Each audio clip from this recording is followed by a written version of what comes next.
Welcome everyone back here to Broadmeadows, and of course here for the state champ women game, or the second part of the doubleheader tonight between Hume City and McKinnon, and that should be a good one here tonight.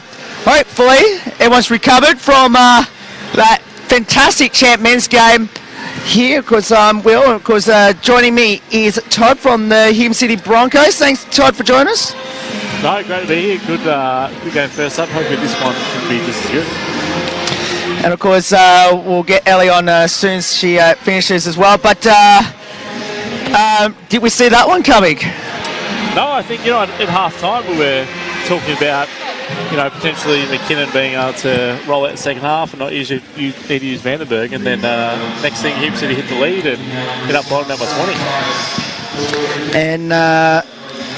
And of course, should be a fantastic one coming up. State champ women coming up very shortly. And in this one, so should get that one underway very, very soon. Big game for Hume. They need to do something what the champ men did earlier. Earlier today, Hume won 106.86.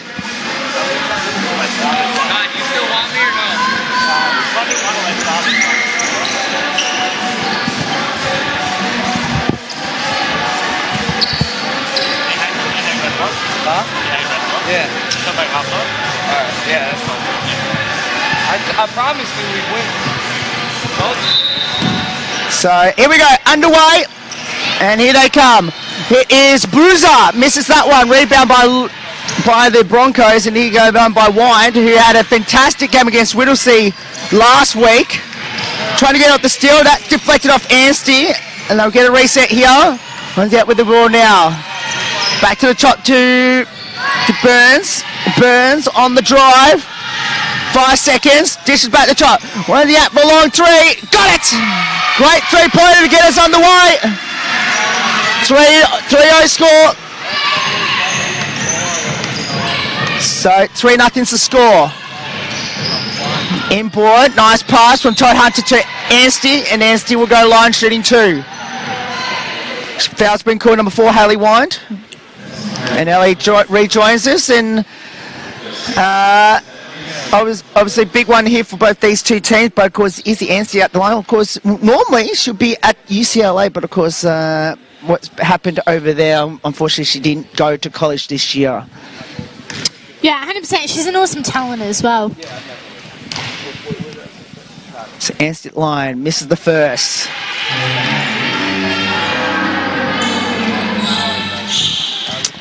We'll keep you updated. So already tonight, Hume's had a fantastic night tonight. Already 2 from 2. The youth girls winning earlier, 73-68, and of course the men's 106-86. Can the champ women do the job, and can the youth men do the job on the road against Warrandyte? We'll keep you up to date with that one shortly. Here's Burns, makes it home. So already off to a good start. That's 5-1 to the Broncos. Already against McKinnon, as the Broncos be hoping to keep their winning streak alive. Here's a long 3, a long 2, jumper makes it home by Needies. That's it, by Ellie, I should say. Ely, I'll get it right. Here's Burns on this side. Back to the top. Runs out with it now. Take off the screen, foul. It's going to be on Katie Bruiser.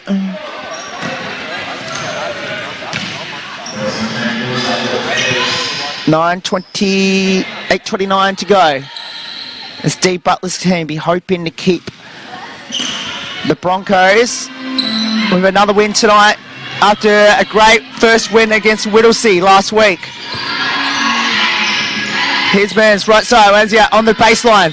Takes Rosemary on the base. Here's the hook shot, no good. Rebound, foul. And it's going to be against McKinnon. It's going to be a call, number 4, Rosie Perjak. That's her first. Number 4, offensive foul. Second team foul. The question is, Ellie, how the Broady fans are going to recover after that champ men's game, that huge performance there by turned out with 47 points. Well, if I were the girls, they've got to come out strong here. Absolutely. Agree with that one. Of course, Jake Martin had a double-double as well. 21-19 as Burns hits a 3! 8-3, great start by the Broncos. 8-3, jumper, got it by Todd Hunter. Great to see Millie Todd Hunter playing the big V. Yeah, I mean, obviously, this past season in the WNBL playing for Bendigo, so awesome point guard she is. Absolutely. Here's, open lane, like a departed sea there, and the Wright makes it home. 10-5, Ellen Wright makes the basket. So Todd Hunter takes off the dribble, on the drive, gives it back to Anstey. Anstey up and under, no good. Rebound now in the hands here. And here comes Silmar to Burns. Right side to Aziat. Already off to a great start for Dee Butler's team. Foul against Bruiser. And that is her second personal. I'm pretty sure that's her second. Let's see what the power pop stick at the scoreboard says. Just waiting for it. And yep, I was right. Second personal. I did signal as well. Thank you, Ellie. Ball back into play. Barnes with it now. So Barnes with it now.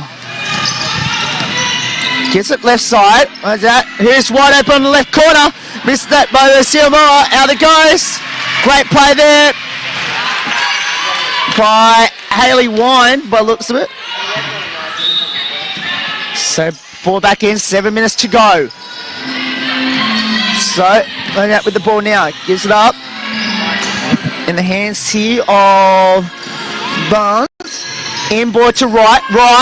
No, try to go for Wine, too low. Turns it over. No, managed to get it back. Shot clock violation.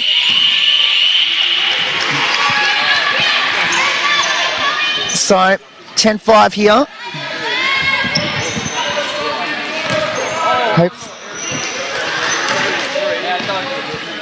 So Todd Hunter, hopefully you're joining our coverage here on the Big V live stream, as well as on Smash FM as well.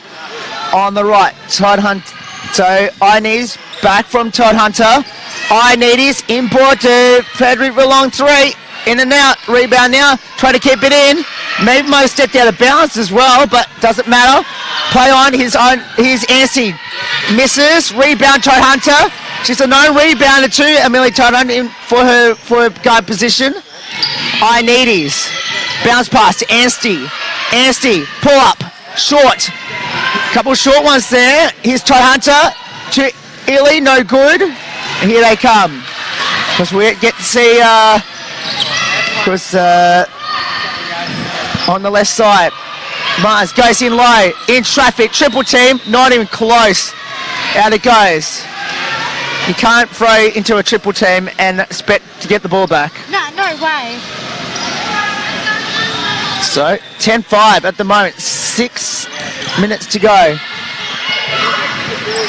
So Frederick with the ball now, 5:30 left. Gives it up. Here is Inez, pump fakes, blocked by Wine. Anstey off the dribble, 6 seconds, gives it to Inez. Back to Anstey on the 1-2, makes it home. 10-7. As Chris Anstey and Dee Butler just roaming the sidelines to their respective sidelines at the moment. Barnes, left side to right, back to Wine. Back to right on the 1-2, foul. And this will be on Ely. Of course, the wife of Shay. And big shout out to, obviously, I tell you what, watching Shay Ely, obviously playing for Melbourne United, is such an awesome point guard. But what I'm really liking about Morgan is she's obviously given that tough defense. So she's doing a really good job. Just like her husband when he plays at Melbourne United. Both awesome players though. Yep, Alan Wright makes the first. Second shot. That's good. 12-7, Broncos in ahead. Todd Hunter with it now. To Inez, back to Todd Hunter in the post, back up the top to Ely. Ely on the drive, pulls up, foul. It's going to be on Sophie Barnes as she just look at the referee in disbelief. They got caught against her. I was going to say that was a great drive by her as well. So it's Jess as a party comes onto the floor, replacing Leonie Salamora. So Morgan Ely at the line makes the first. Second shot, that's good. So 12-9. Early going. Here, halfway through. Broncos lead by 3. What's that? To right. Long bit to Wine. Barnes there as well, left side. On the drive as a party. In the hands of Wright. Pull up, can't hit. Rebound now in the hands of Hedrick. And here they come up the floor to Todd Hunter. All the way in, Todd Hunter, right side. Long around the way, no good. Rebound now in the hands of Barnes. Right side to as a party. Cross pass. To one out with it now. Into right, jumper, got it. 13-9. So to go try and find options here at the moment by McKinnon, as they are hoping to keep themselves alive in the champ women's race at the moment. Foul.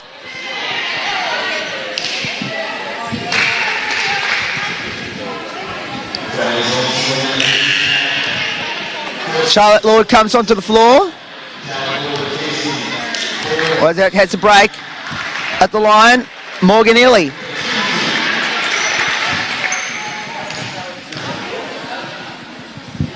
Makes the first. And I love the shot technique from her as well. 14-10. Makes the second. 14-11. Hopefully enjoying our coverage here. Hopefully, so here's Barnes. Hopefully we'll get this. Hopefully get some score updates from the Warrandyte Hume game out at Little Town by the Yarra River as well, to see if Hume can make it 4 from 4 for Saturday night. At the moment they're leading by 3 at the moment here as they try to go 3 from 3. Here's as a party. That's an offensive foul against as a party. Basket waved off. That was some really good defense by Millie Todd Hunter as well. Looks like both live stats have crashed, including the one at the Warrandyte. Uh-oh. SOS? Yeah, I think we might have some internet problems down at Warrandyte. Might have to try and manually keep the stats here. Yes. Well, at least it's worked for the first game. Got some pen and paper with me. Correct. Foul's been called as Todd Hunter drives to the lane. It's going to be on 44. It is gone on Sophie Barnes. That's her second personal foul. And reinserts Leonie Salamora.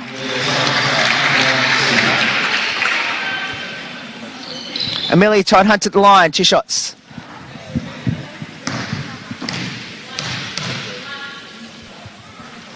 Got the first.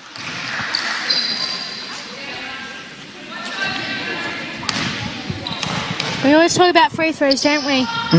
Well, it makes them both. 14-13, 3:20 left. You expect this to be a close game, and it's as both teams are desperate for a win in this late stage of the season. Oh, sorry, midway through the early part of the season. Here's Wright, who makes the basket, 16-13. And a floppy warning. Flop warning against McKinnon. The next one will force a check. So keep that in mind. So, Todd Hunter on the drive. All the way. Misses. Rebound now. As a party. Gives it back to Wright. Now to Silmar. Right side to Lord. Long three on the way. Got it! 19-13. It's going to be a fantastic night for the Broncos, and this is going to keep rolling. Todd Hunter to Anstey. Anstey takes on the dribble, on the drive, blocked by Wind. Here's as a party. Foul.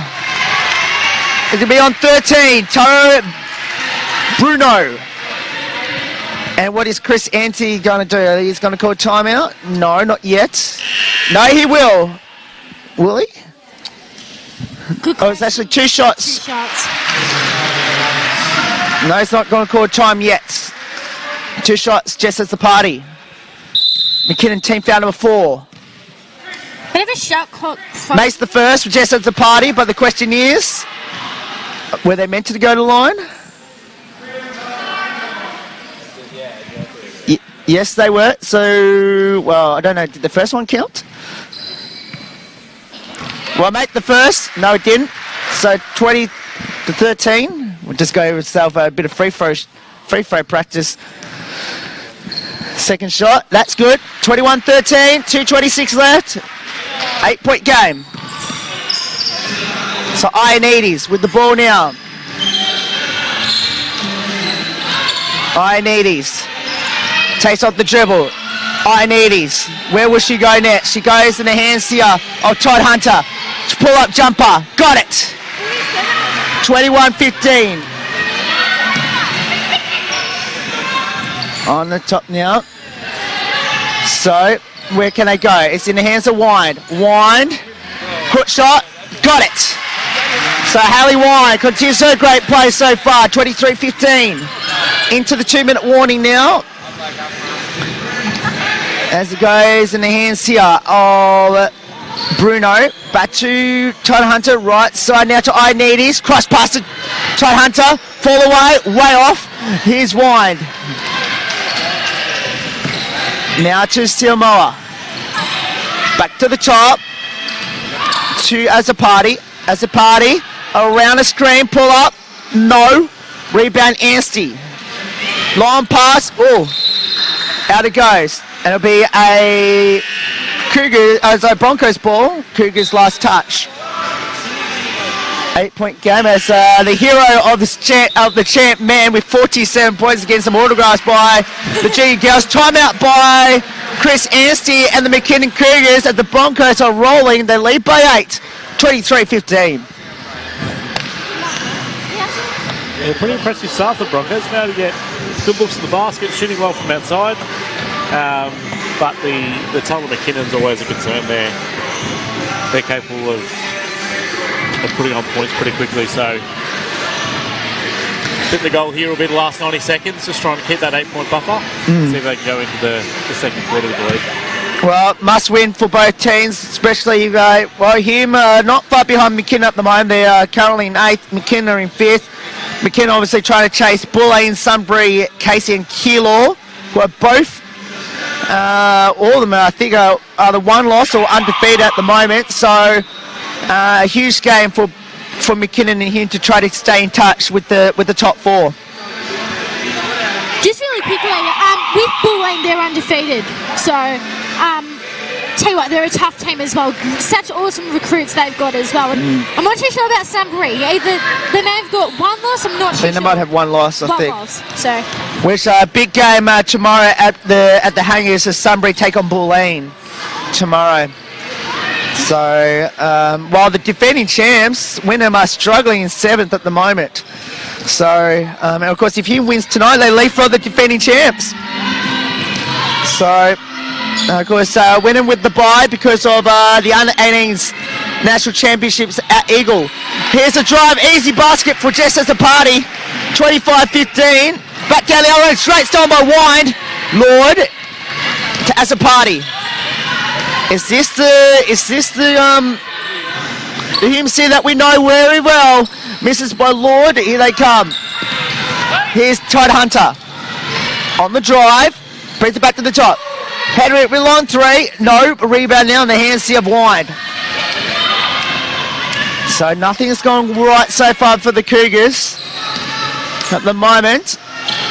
Let alone the men's. They had an absolute shocker second half. As a party just threw an absolute air ball. With 27.9 left. So Broncos will still get a possession here. if it all goes well. 25-15, we head towards quarter time here at Broadmeadows. Here's Redby in the hands here of Ioannidis. Ioannidis takes on the dribble, left side. Try Hunter, long three, missed. Rebound in the hands here, up they go. So Siamoa on the drive, but as a party for three, short. That is it. Quarter time here at Broadmeadows, and it is the Hume City Broncos leading McKinnon Cougars 25-15. As tell you what, the junior girls are having some fun behind us, having a photo with the two superstars of the men's who scored a combined total of 68 points. It is a lot, yeah. 68 points. Of course, we'll have a chat. Of course, we'll do an interview with them on Smash FM at half time. Of course, Peter had 47 and Jake with 21.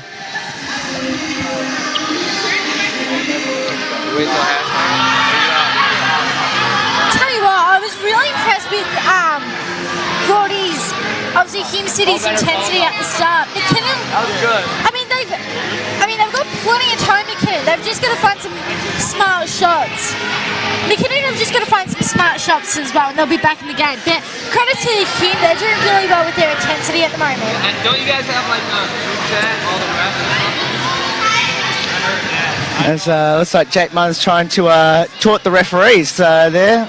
Of course, we'll have a chat with him a bit later on at half time. So bad. So it looks like we're just going to have Jake Munn join us, join the Smash FM interview at half time, Todd, by the looks of it. Yeah, the boys pretty busy straight after the game. Had all the kids come across the court to the stand, and they were signing autographs and taking pictures for about 10 minutes. So didn't quite get them back in time before the game started.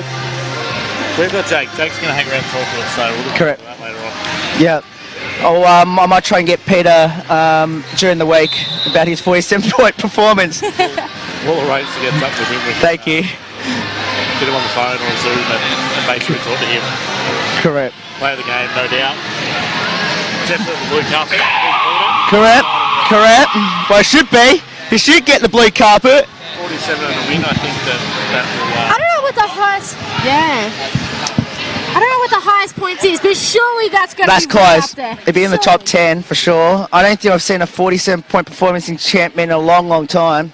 No, although one from Kate Gage just last week Yes. That's correct. for bullying at 47. Correct. Big Yeah. shout out to Kate Gaze as well. Correct. Of course, and hooray, we finally got the stats working, Todd, here at Broncos. Total score's good. Some of the numbers are out. Oh, here we go. It's just done a pop up. Quick summary. So Alan Wright with 8, Sophie Burns with 5, Jess Party with 4, Heather Wright with 6 rebounds, 2 blocks in the first quarter for him. As well then for McKinnon, Lila Todd Hunter with 6, 2 boards and assists. Morgan Illy with 6 points as well. So the good thing is we got the stats working here. The question is stats working at Warrandyte? Not sure. No, probably not. So Jump across to Warrandyte. no, Nothing there just yet. I don't know what's going on down your way, Ellie, down at I have Warrandyte. no idea what's going on. Come on, guys. Yeah, the technology not working at Warrandyte at the moment. On the Is Hume not down, mate? might be. It's stuck at 0 all, so that's good to see. Correct. Here is OB on the buzzer, no good. Here they come up the floor. So, margin at 10 at the moment. Turnover.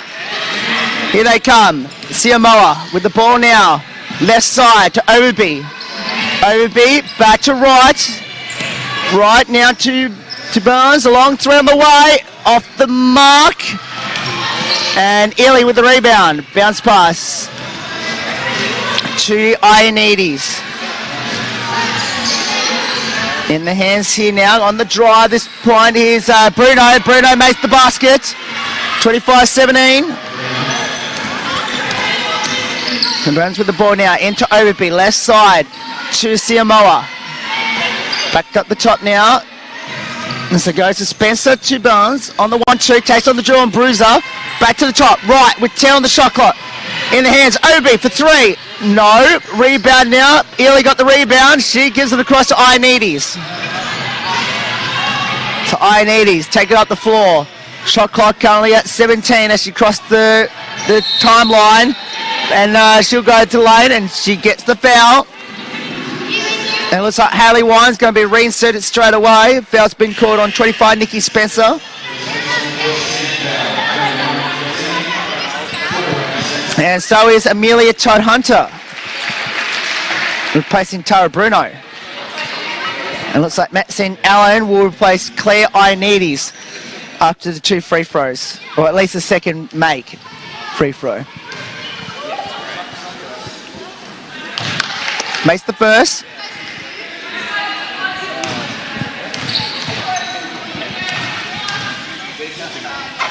Second shot, no good, 1 or 2.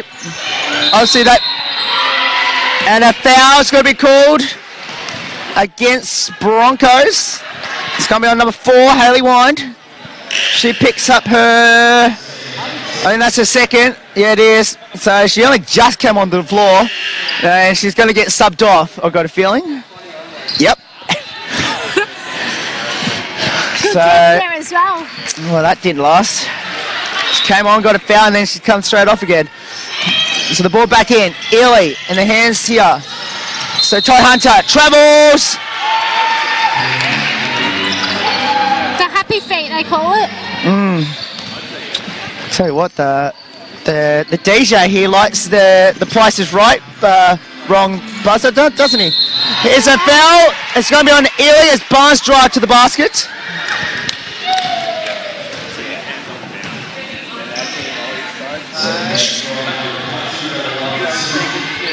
So it is on Morgan Ely. Sophie Barnes at the line. Ely picks up number 2. First team foul. Makes the first.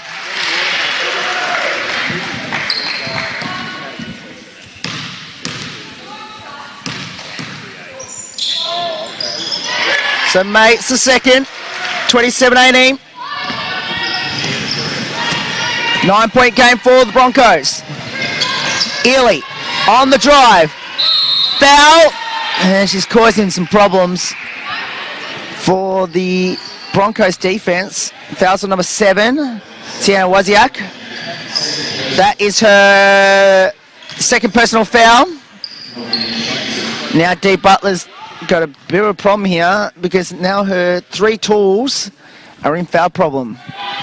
And we saw this early in the game as well in the men's. So I wonder what's going to happen here the rest of the second quarter.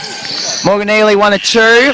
She comes on. So straight away, as that only lasts a couple of seconds, as Georgia Karen will come onto the floor.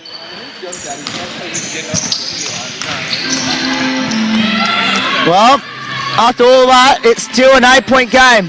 27-19, so McKinnon hasn't really cut that margin back. So Barnes with the ball, trying to take it off a screen on Todd Hunter, gives it to Overby. Overby to right. Playing a bit very stagnant at the moment, the Broncos. It's Cougars ball. So Todd Hunter with the ball now. Todd Hunter drives in, pump fakes, hook shot, no. Rebound now, gets it again, offensive board, bounce pass, ripped away by Wright. So 12 on the shot clock. Ball back in. Back to the top. Here's Ely. That is way too easy, but she missed the layup. Here they come up the floor. Gives up now to Overby. Overby, left side to Siamoa. Drives in, misses. Rebound now, here they come. It's Todd Hunter with the rebound. Left pass to Bruiser. Bruiser, pull up jumper, air ball. Kicks it in, play. Hook shot, no. Trying to scramble, trying to get the foul against the Anstey, no call. Barnes into Overby. Makes it home. So McKinnon still find themselves in a 10-point hole here for Chris Anstey's team. And that's going to be foul against the Broncos.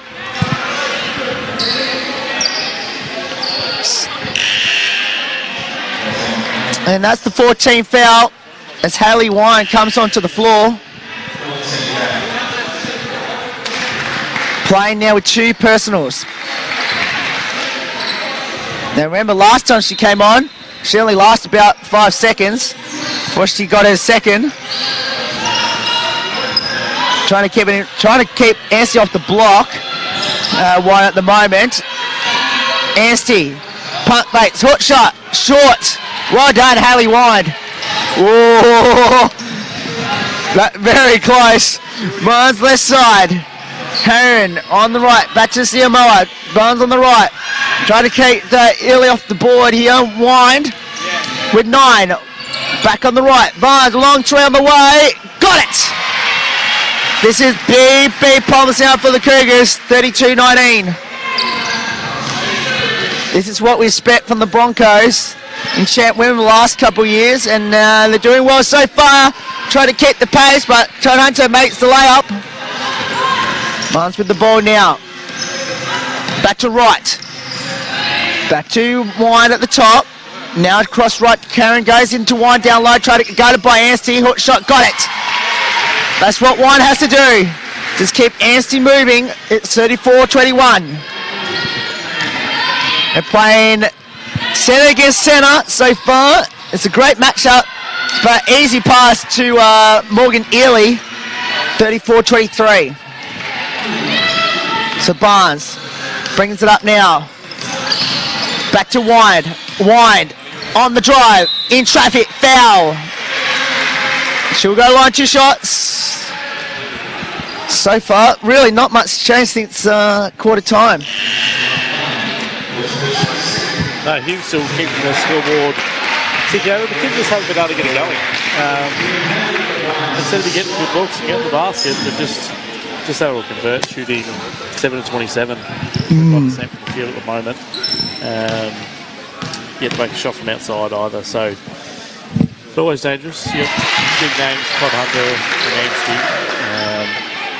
Capable of catching fire quick. So, while I'm sure Hume are comfortable with a 13-point lead now, being a bit wary of McKinnon being able to make a run pretty quickly. 8 of 8 at the free throw line as a team for the Broncos as Wine makes them both. And Ely all lucky not to get a throw out of that, but it is Izzy Anstey count the basket and the foul. Foul is on 12. It's on Charlotte Lord. And that is her first personal foul. Anstey at line. We're 9 or 12 at the line so far by the McKinnon Cougars.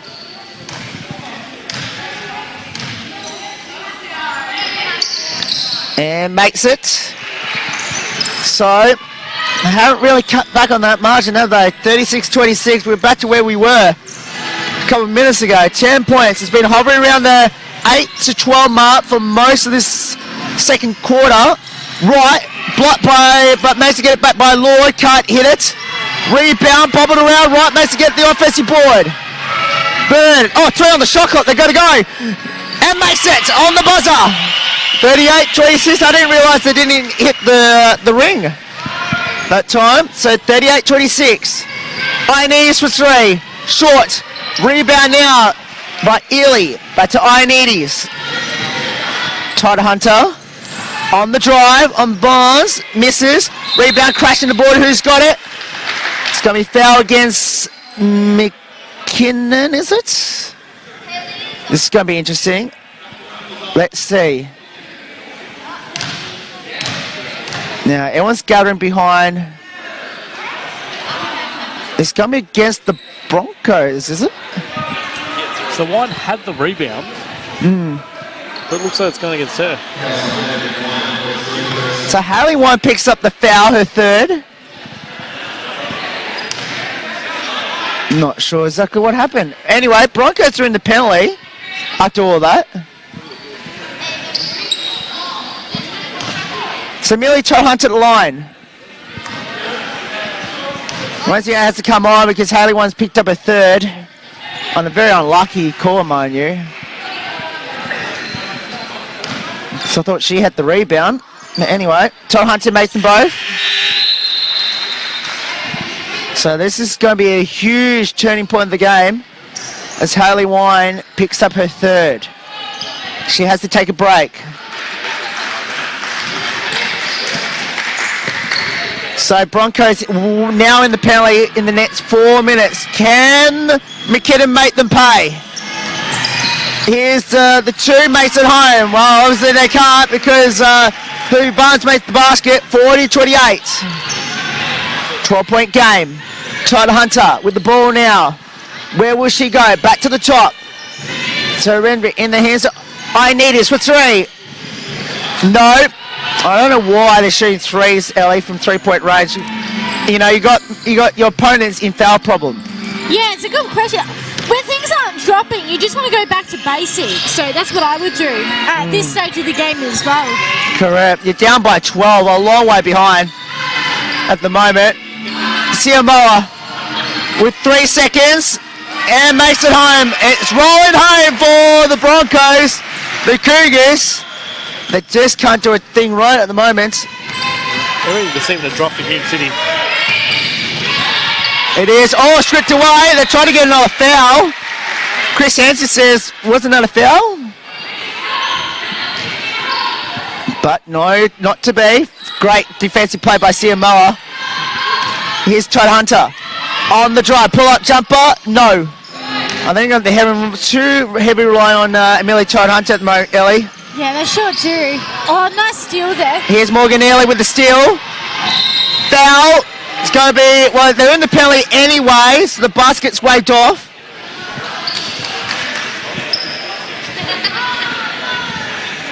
So, 14 points. Would have been a lot worse than this. Barnes, no, it is Morgan Neely at the line. Barnes got the foul against her. Makes the first. 42-29. Makes that one. So 42-30. They've got to get it well and truly under 10. Here McKinnon. Just to give themselves a chance and confidence going in the second half. What's that? Up and under.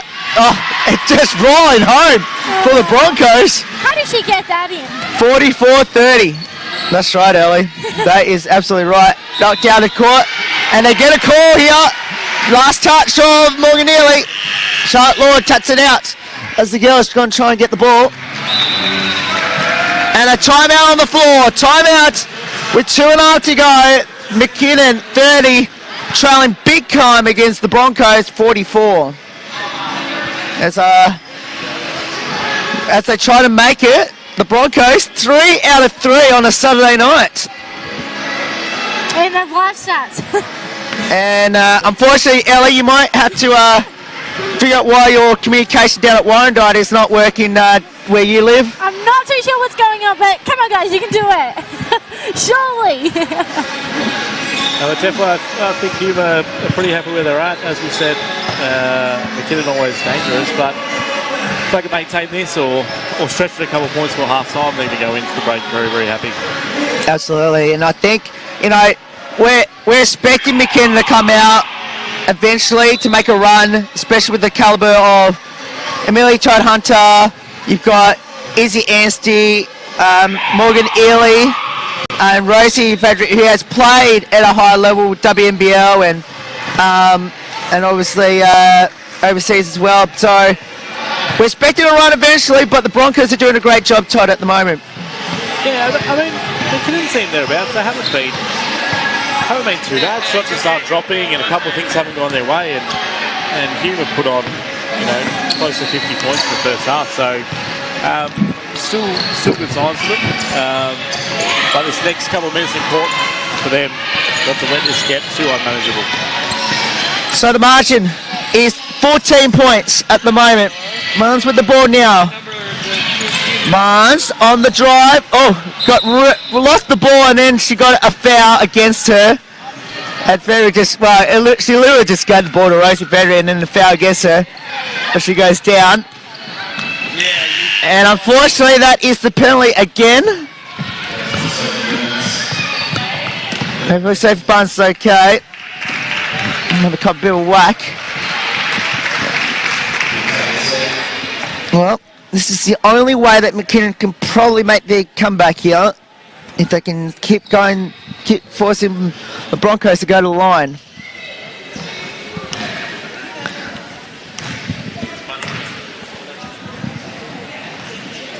Makes the first.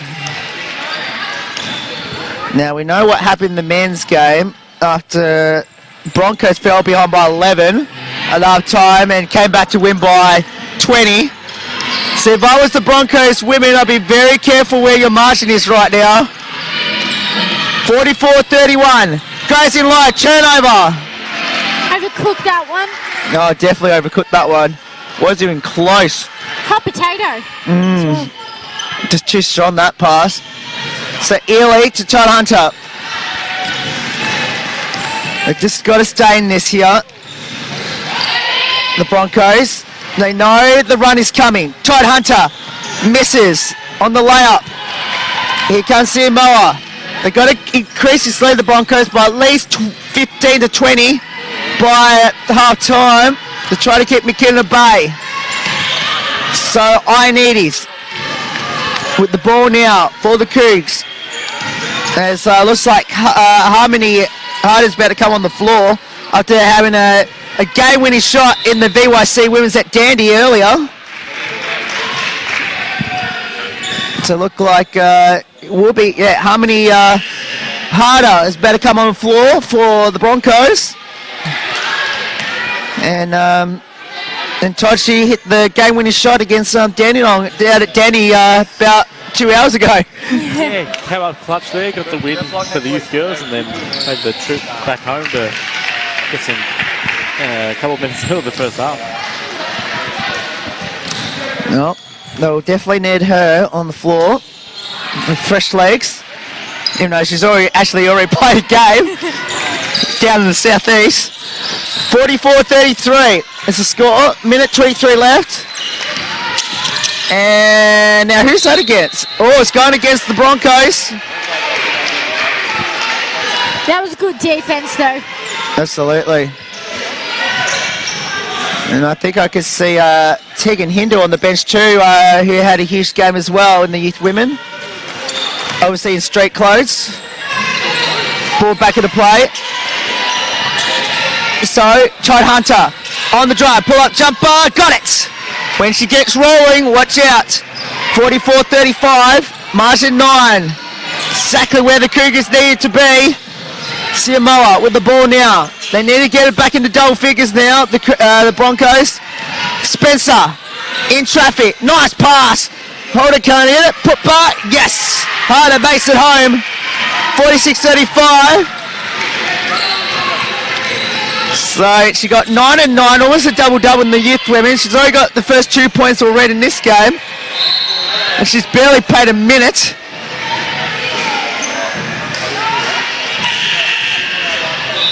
Timeout, McKinnon with 39.4 left. It is 46-35. I'll get the score right eventually. And still nothing out of Warrandyte, Ellie. Come on, guys. Good old hometown. It is from, yes, your hometown. Come on, guys. Even if it's the start of the fourth, there was some. Come on, guys, you can do it. Yeah, you must put a call in down there and see if you can. Yeah, no. Has the power going out down there? I'm not too sure what's going on. Yeah, might have to. It is from Ellie. Ellie is from Warrandyte, as we all know, if you're listening to Smash FM. But an even quarter so far, 46-35. 10 point. Well, actually, Broncos actually lead by a point in this quarter.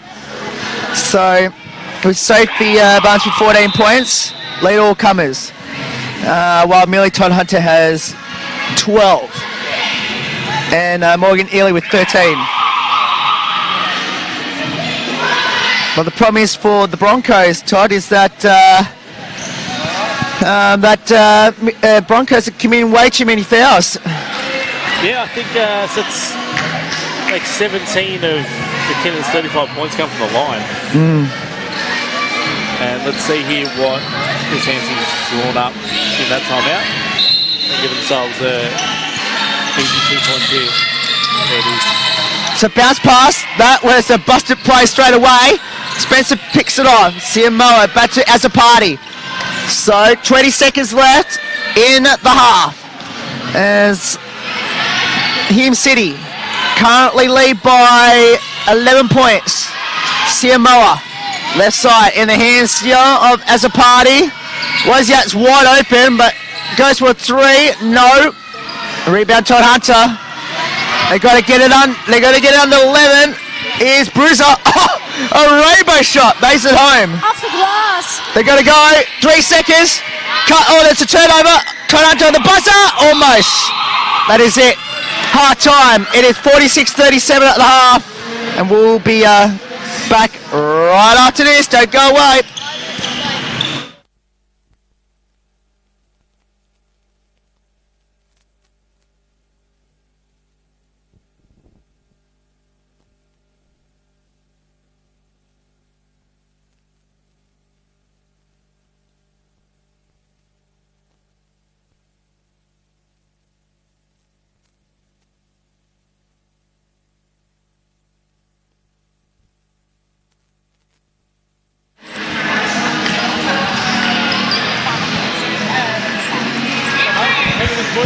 Yes, welcome everyone back here to Broadmeadows.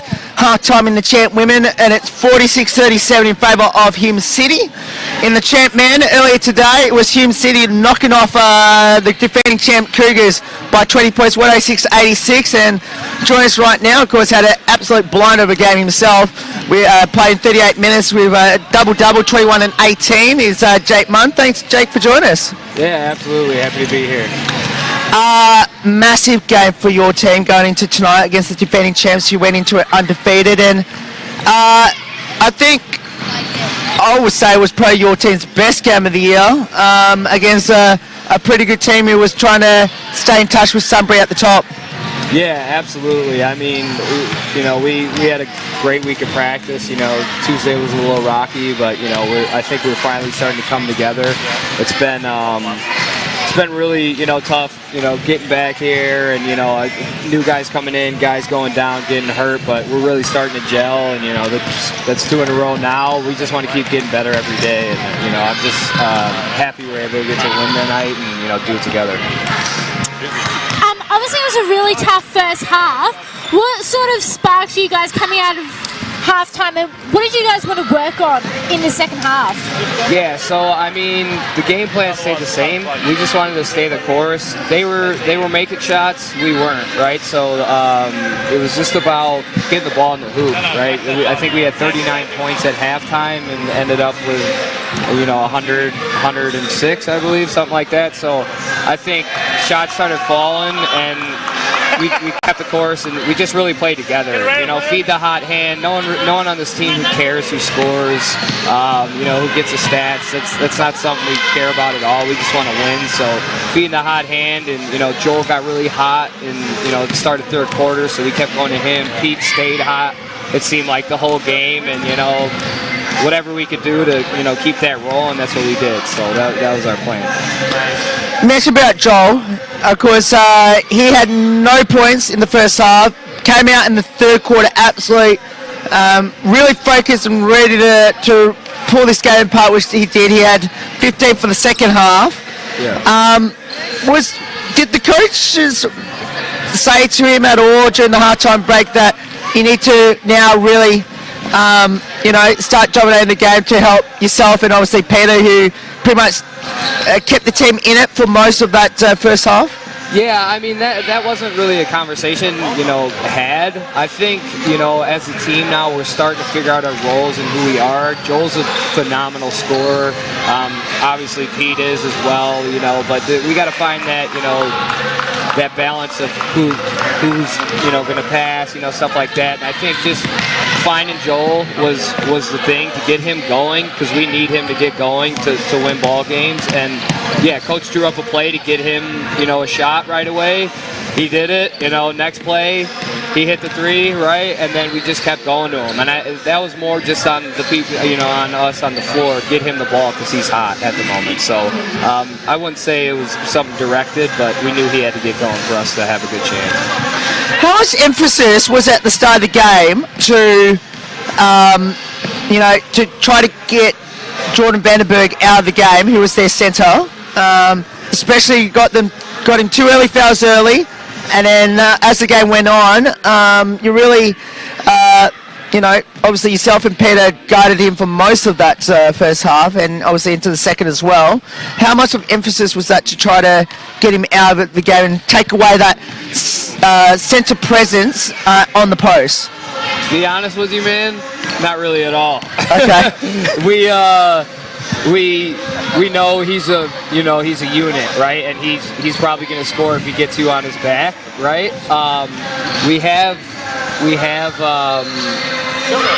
We knew he could score if he gets down there, right? But it's almost, their team shoots so highly from three-point land, up to 40, +% as a team.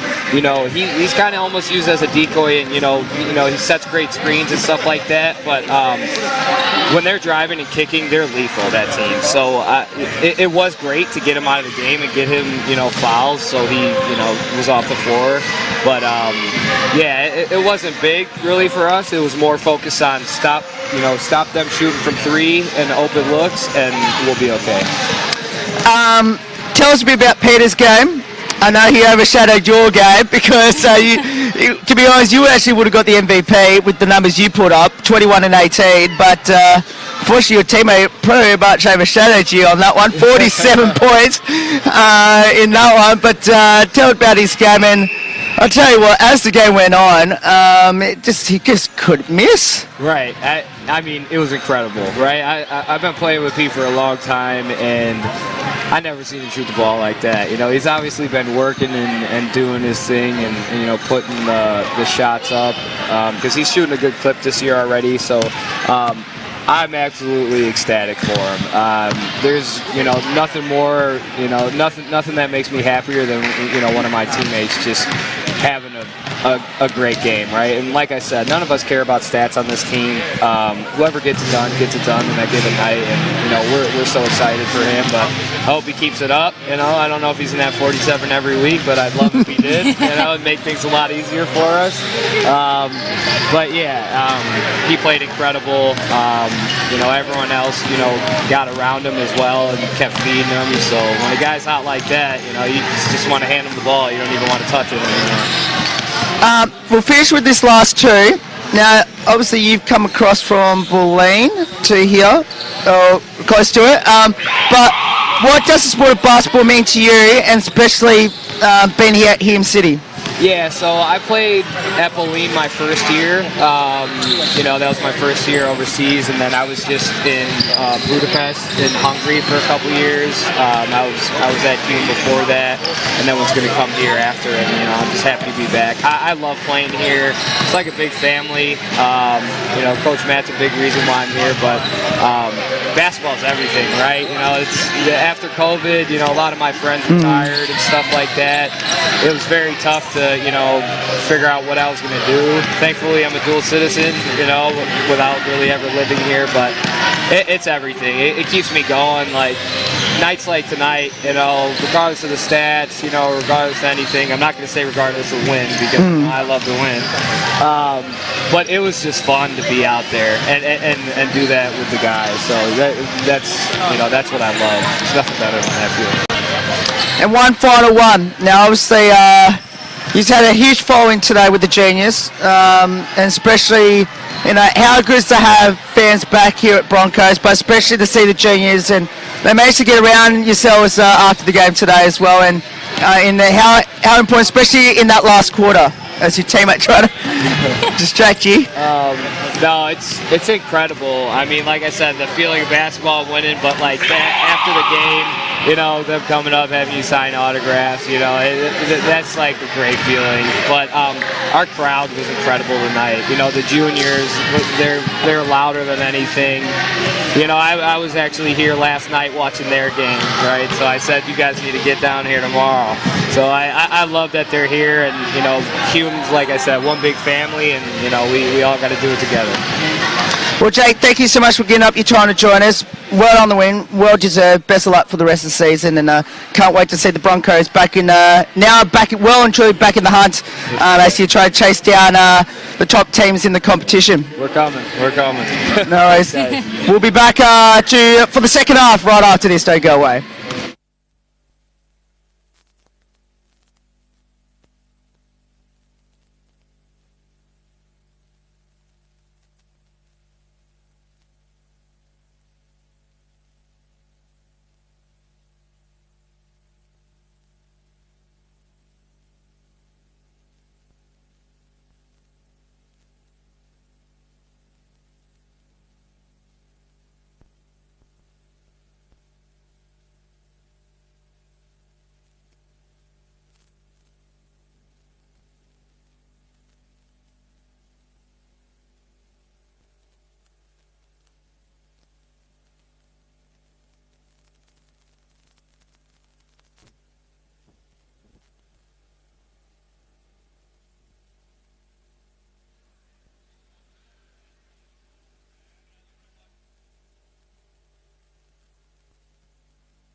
Welcome everyone back here to Broadmeadows.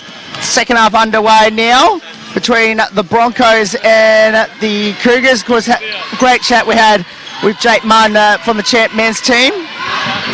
As we get underway with Frederick with it, and Sophie Barnes just got pinned for another foul. Yeah, Sophie Barnes has got pinned with another foul. So,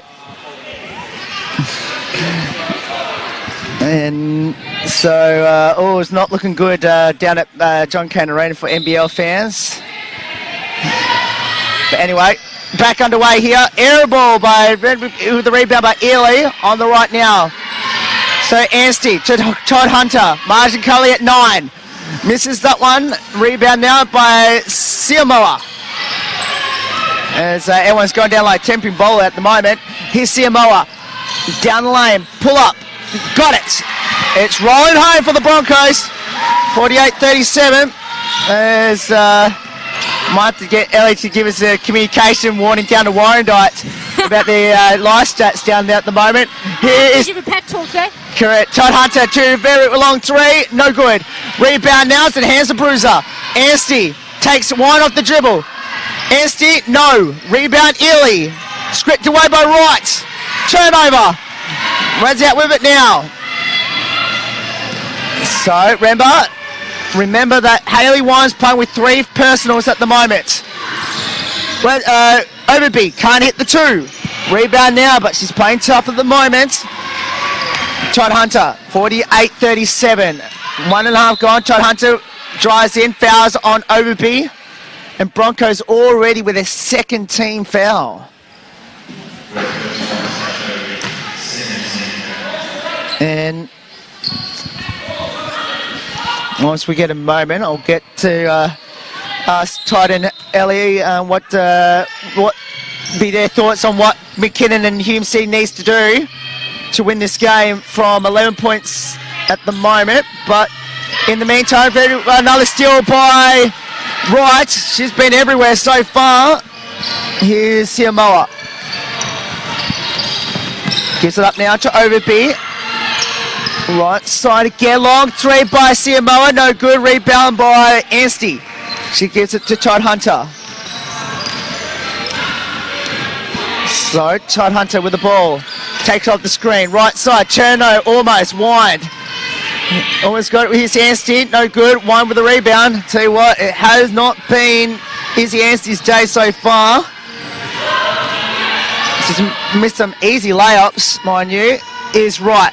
Back to Siamoa. Long jumper. Nope. Rebound now. I tell you what, we're on a bit of a drought here at the moment of not hitting shots. Todd Hunter To Ely, to Anstey for 3. Will this get us started? No.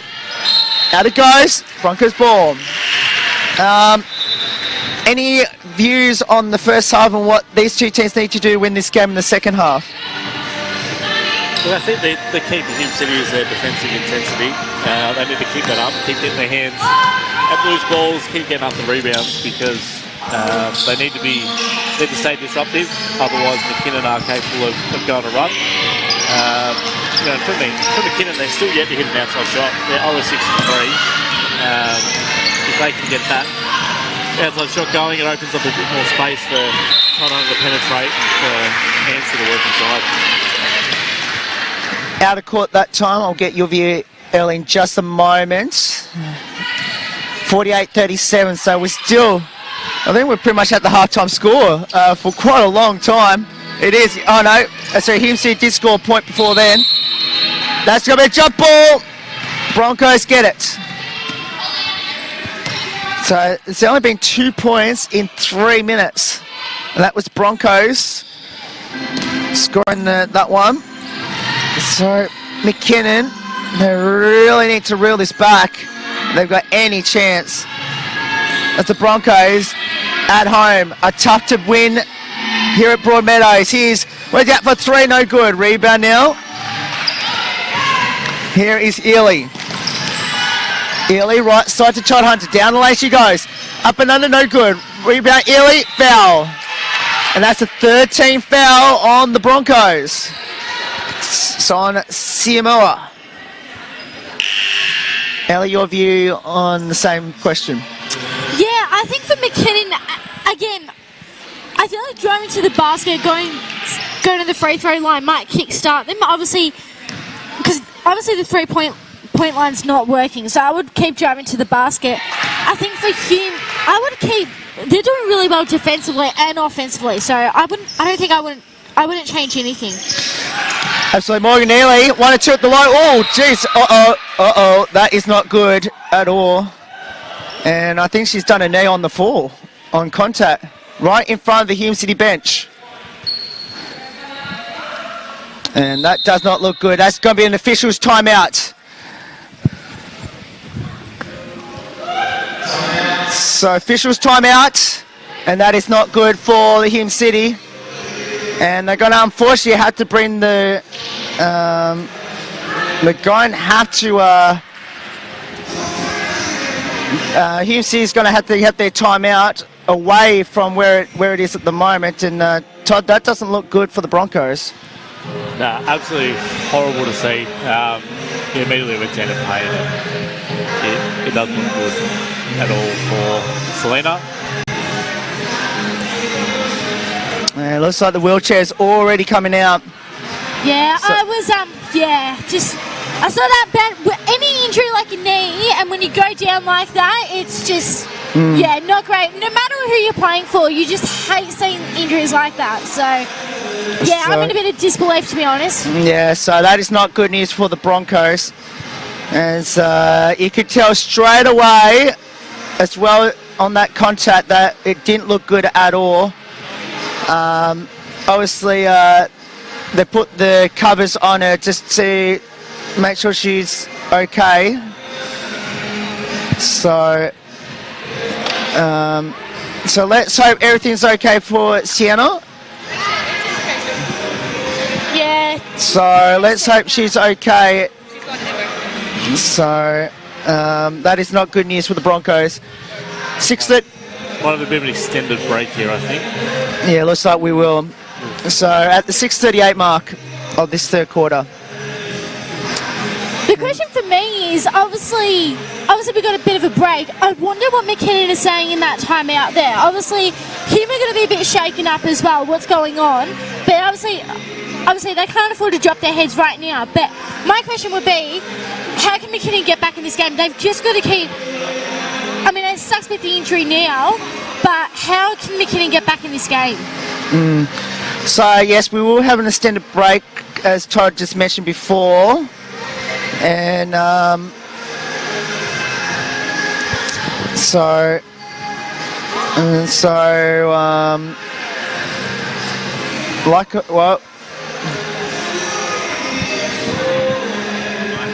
So as so what we actually might do is that we might go through the scores, the rest of the scores in the Big V, Ellie. Yes. While they're doing that, because remember NBL 1 starts tonight as well. And I tell you what, I was sort of quickly having a look at some scores as well. Couple of blowouts, but a couple of surprising results as well. Absolutely. So results already in Champ Men tonight. It was Wynnum beating Hawthorn tonight, 76-71. As we'll let Todd do what he needs to do to make sure we're okay. In particular, because obviously he's the operations manager here at Hume City. Let's go through some other scores at the moment. Wynnum defeated Hawthorn today, 76-71. Sunbury 69, Aline Westernport 66. Hume 106 defeated McKinnon 86 earlier today. As we move on to Champ Women as well. Keilor absolutely smashed Southern Pan in Champ Women 103-67. So a rocky start for them at the moment. For that one. D1 men, of course, all the games are played tonight, so in progress, I should say, Ellie. D1 women today, Melbourne Uni defeat Westernport 64-50. It's a great win for the Black Angels. 100%. I was going to say, they've been sort of, and obviously we were covering this game at Craigieburn, they were in a bit of a slump, so huge shout out to the Black Angels for getting that win there. Chelsea finally got off the dime and they defeated Majura in Majura. Hard place to play in any occasion, but they did defeat them 83-72, the goals. Great win for the Chelsea, and that's the win they needed too. Yeah, definitely. I mean, as you said, Majura have been... Oh, hello, the lights have turned back on here. But, yeah, great win by Chelsea there. Obviously, they've had a tough season, so give them plenty of credit there. And Warrandyte absolutely smashed Warrnambool 77-58. So great win for the Venom. Definitely. D2 men, as we got the two teams behind us just trying to go through the shoot rounds to keep themselves warm before we get back underway. Of course, the big news here, obviously, Sienna Wazia is down. Hernan, unfortunately. Hopefully not an ACL. Hopefully not. No, well, hopefully, I don't know. I think she's at least talking. At least we know that she's conscious, which is good news. So let's go to D2 women. Wallen defeated Mornington tonight, 73-60. So Mornington still donuts so far through a couple of games. Yeah, tough season for them. Great win there as well. VYC men. Ballarat defeated Blackburn 94-79. Bit of a smack there as well. So I tell you what, I mean, I don't know too much about Ballarat, but great win there as well. And Kilsyth took rolling on the defending champ. Sorry, not the defending champs, but the potential finalists. They defeated D9 75-66 at the Nong. Great win there by Kilsyth. Youth women scores lines up. There we go. Only two so far. Hume, obviously, big win tonight. Funny enough, two of them are back here already. Here, of course, it was Harmony's basket, and of course, 10 Hindles steal and free throws got Hume City overlined against D9 73-68, and Ringwood defeat the Sabres 50-47. I tell you what, great win there by Ringwood because it's been a tough season for them. I sort of had to look some stats as well. Bit of a tough season for them, so great win for the Hawks. Absolutely great win for them. Youth League 1 men, it was Collingwood defeating Canberra 73-59. Sherbrooke absolutely smashed Craigburn 108-77. And Bendigo got absolutely hammered by Casey 96-80. Tell you what, a couple of surprising results there. Obviously, we saw Bendigo a couple of weeks ago, Craigieburn as well. So, yeah. But great win there by Sherbrooke and was it Casey there? Yes. Yes. Yep, correct. Casey in Youth League 1 women defeated Eltham 61-49, and it was McKinnon upset Geelong 66-60. Well, McKinnon, great win there by McKinnon because it's been a tough season for them. Obviously, we saw them, I believe round 1, was it? Oh, no, round 2. Round 3, I think. Oh, round 3. At Craigieburn. So when they got slaughtered by the Eagles. Yeah, so great win there by McKinnon. Youth League 2 men, it was Albury with Dongo. How much have they rolled 80-62, and Sun and Penn defeated Chelsea 92-73. Yeah, I mean, I tell you what, Albury Wodonga, obviously in the girls as well, I'm not too sure. Okay, well, we'll read out the scores now. Oh, sorry. I'll just go back that one for you. No, that's right. Great win there by Albury. Like, I tell you what, and I'll quickly mention this as well. I'm going to give bro shout out to Albury and both Albury youth. Obviously the youth men and the youth women. Obviously we saw the women last week, but awesome effort there by Wodonga. Well, it didn't go much better for the women's tonight, though. They got absolutely hammered by Wynnum, 102-50. So that's a big worry for them. They got smashed by 52 points by Wynnum tonight. And am I reading that score right, Ellie? I don't in Youth know. League 2 Do women? I need to do my maths again? I'm not too sure what's going on. Now, get this. Sun and Penn tonight in Youth League 2 women. Sun and Penn defeated Chelsea in Youth League 2 women by 100 points. 117-17. I don't know if the live stats crashed or... I don't know. I don't know that's right. I'm going to quickly... And just before you do, Wallen defeated Western Port 66-52. Now you can click on it. Yeah. Well, big shout out to Wynnum and Wallen there. So great win there. Am I dreaming? I don't know. Yeah, I don't know that's correct. Oh, it is. Gosh. It is. Now, it was a 23-8 first quarter, 31 to no score in the second quarter, 33-1 third quarter, and 30-8 last quarter. Ouch. Wow. Ouch. Well, just having a look at the numbers here, and great. Everyone at least scored. Let me see if I can get the mouse working. But as I just have a look, 1, 2, 3, 4, 5. 5 plays in double digits there. So, yeah, tough night. Chelsea did not get one play in double figure. Tough night in the office. We won't talk about much there, obviously, especially in a massive blowout. But give credit when credit's due.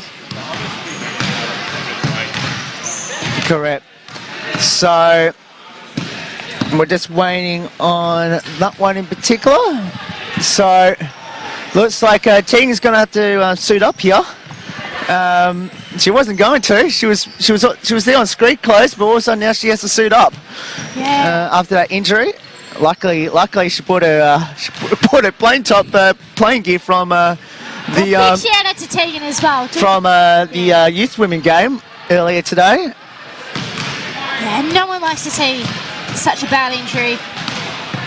And of course, she's also given Sienna's one as well. So looks like Tegan's going to have to suit up for this game. So there. Okay, let's go through some other scores. Ellie, we're getting a bit too carried away over here. A bit of the love around there. Yep. Champ men scores from other games tonight. Hawthorn and Wynnum. Wynnum got the job done in champ men. So that's 76-71. So Wynnum, great win there. They had to come from behind though. They defeated Hawthorn. And Western Port Sunbury. Sunbury keeps their undefeated streak alive by defeating Western Port 69-66. So I just realised I was reading. Yes, they were. So Sunbury keeps their undefeated streak alive. Even though, mind you, Ellie, Sunbury had to do it from behind. 24-8 last quarter got the job done. Great win there by Sunbury. Keeps the undefeated streak alive at the moment. Casey, 42, leading Blackburn 40. So Blackburn trying to get their first win. Casey trying to keep their hopes of staying undefeated alive there. And Keilor and Chelsea, which is a big clash. Keilor 78 leading Chelsea 69. So if it is the way it was going to be right now, so Sunbury winning, McKinnon losing, Keilor winning, and they're currently winning, and Casey most likely going to get a win. McKinnon dropped from second to fifth, so the defending champs could drop as many as fifth because Wynnum got the job done as well, actually, and Hume as well. So the defending champs could drop from second to fifth or sixth by the end of the round. It's funny how a game of basketball changes so quickly. So, yeah, I tell you what, big upsets there as well. So let's have a look at champ women scores. There's some early games tonight. We are the late game, of course, tonight. So Keilor, Sun and Penn Kilo absolutely belted Southern Penn tonight in champ women, 103.67. I tell you what, Kilo looking really good at the moment. I'm really enjoying how they're going at the moment. Yeah, absolutely. Great result there for them. Southern Penn struggling at the moment, aren't they? Casey Whittlesey, KCO rolling home against the Pacers, 91-53, and the Pacers. And Richards actually got 43 points in the women and 20 rebounds. So maybe might have got overshadowed. Wow. Tell you what, surely we're breaking records here at the moment. But Whittlesey, and it's still got 4.5 to go too. But Whittlesey, their Warriors continue. Yeah, I mean, honestly, when credit's due, so great effort there by Casey. And Sunbury are absolutely belting Pauline in champ women, 75-49 in that game. Leading the scoring is Ola O'Reilly with 21 points, Tess Barnes with 14, Emily Conn with 15, Jacinta Beckley, who's actually their import with 16 points for the Boomers. Bet Cole, the lone scorer with 26 points. Kate Gaze only have 8 for the game. So that could be a big turn up, Ellie. Sunbury leading Pauline by 26 points in champ women. I didn't expect that at all. Correct, as Tegan just now become a star of the juniors all of a sudden. And you know what? You know what the funny thing is? I know Tegan's going to kill me for this, but most of those junior players are literally almost her height. Uh-oh. Well, look at it. She's really just taller than most of those players. Just let you know. Oh, Tegan. Oh dear. Just let anyone know. Sorry. D1 men. Unfortunately, we're going to have this delay because I've got a feeling the ambulance is going to come very shortly. Ballerine, Coburg, Collingwood, Sherbrooke, Shepparton. I've got to get all these right, don't I? Ballerine are leading Coburg 95-78 over Coburg. There. Actually, that game just completed, so Ballerine, great win for the Storm. 100%. I'm not too sure where they are on the ladder, but great effort. Collingwood defeats Shepparton 87-74. Big shout out to Manny Hendricks. May as well mention it, but there was a really good video, bit of inspiration he shared, I believe last week, but great video. I would highly recommend watching it, but obviously one of our favourites on the show as well. So, Manny, if you're listening to this, big shout out to you. 34 points for the guitar man himself there. In that one, Melbourne Uni and Crow Bay leading Melbourne Uni 37-29. There, of course, the other games are being played tomorrow. There, while we've still got a stoppage in play here at the moment tonight. Let's go to D1 women at the moment here, and let's run through those scores for you. Ballerine Pakenham, and Pakenham have just defeated Ballerine 70-56. I tell you what, I believe you saw Packy last week. Correct. So great win there by the Warriors. Absolutely. Patterson with 22, 18 to Slater, 11 to Wilkin. For the Ballerine Storm, 16 to Scaniel and Rolfe with 10 for the Storm. There. Melbourne Uni, Western Port. Melbourne Uni defeated Western Port in D1 women, 64-50. I didn't expect that result at all. So great win there by Melbourne Uni. Yeah, Lauren Ballydunkte with 22 points, 16 to Emmy O'Neill, 10 to Amelia Smith. For Western Port, their leading scorer was Michaela Dixon with 12, 11 to Rachel Warnsborough. There. Mildura Chelsea, as we mentioned earlier, defeated Mildura 83-72 in that game. Ash Dana with 22 points for the goals, 20 to Zeneca Niles and 17 to Olivia Littrell, and 23 points to Steph O'Loughlin for Mildura, 13 to Olivia Knights, 12 to Alana Merlo, and Bronte Pasquini with 12 points there for the Heat. Warrnambool got the job done, 77-58. Obviously, we've already read these scores already today. Monique Stevens with 28 points and 12 rebounds, 10 to Ellie Locke, 15 to Michaela Kuhn. And for the Warrnambool Mermaids, 26 to Grace Rogers. was the only double-figure score for the Mermaids. Great win there by the veteran. And the other games are played tomorrow. One game tomorrow, which is the radio game, Camberwell and Craigieburn, right here on Smash FM. That should be a really good game tomorrow.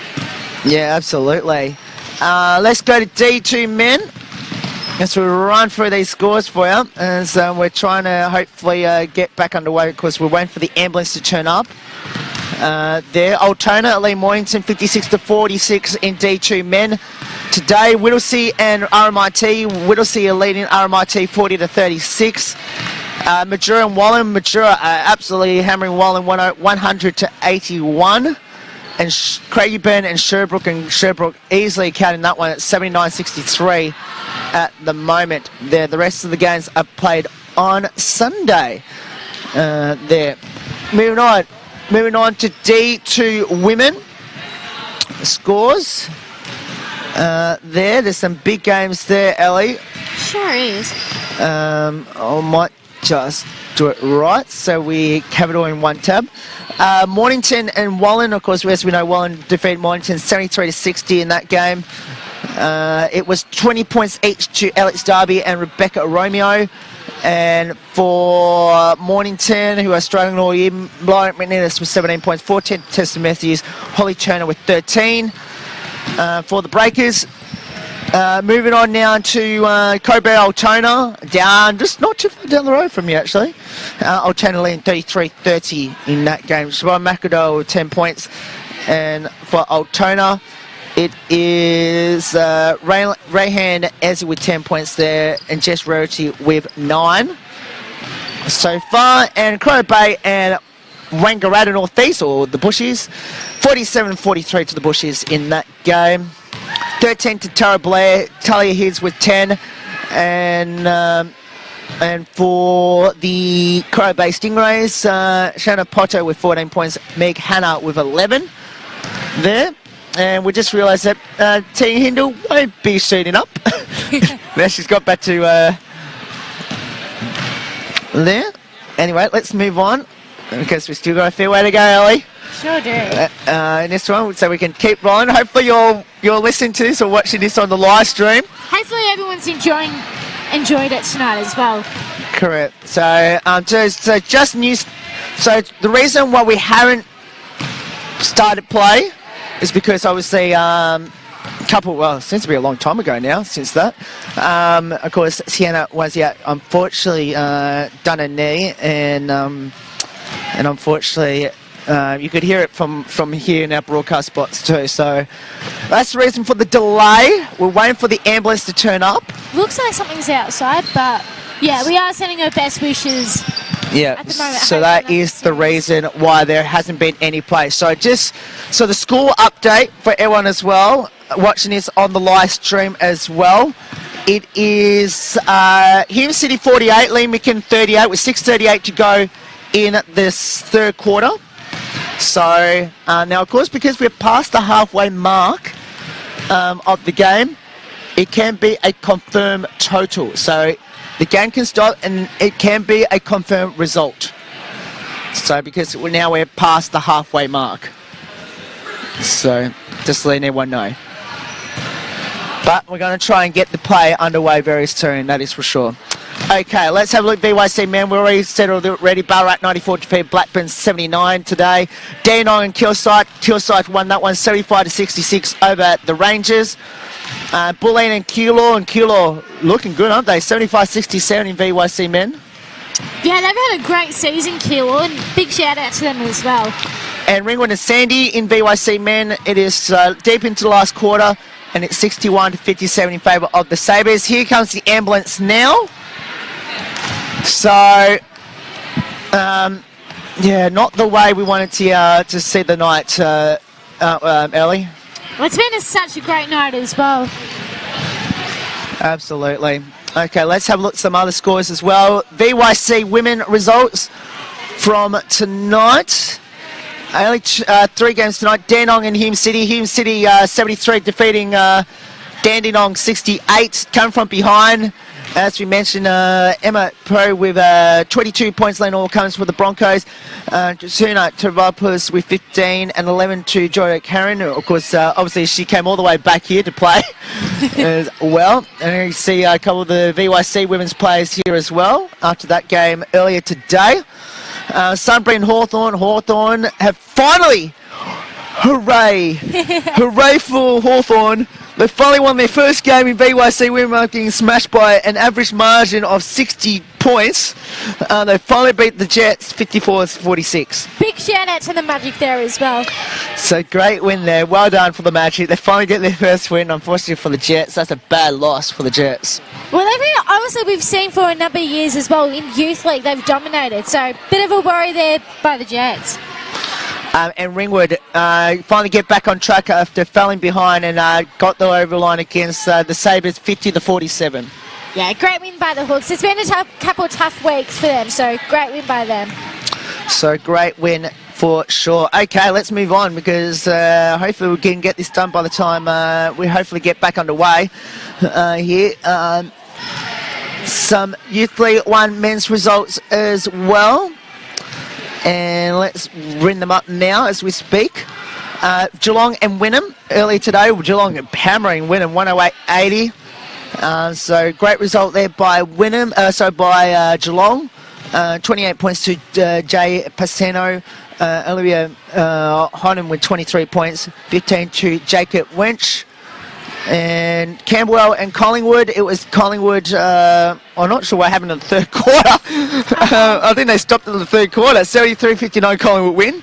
Either way. How went out there? Well, I don't know how you managed to score 84 points combined in Youth League 2, Youth League 1 men in a quarter, and then it managed to be the final score after 3 quarters.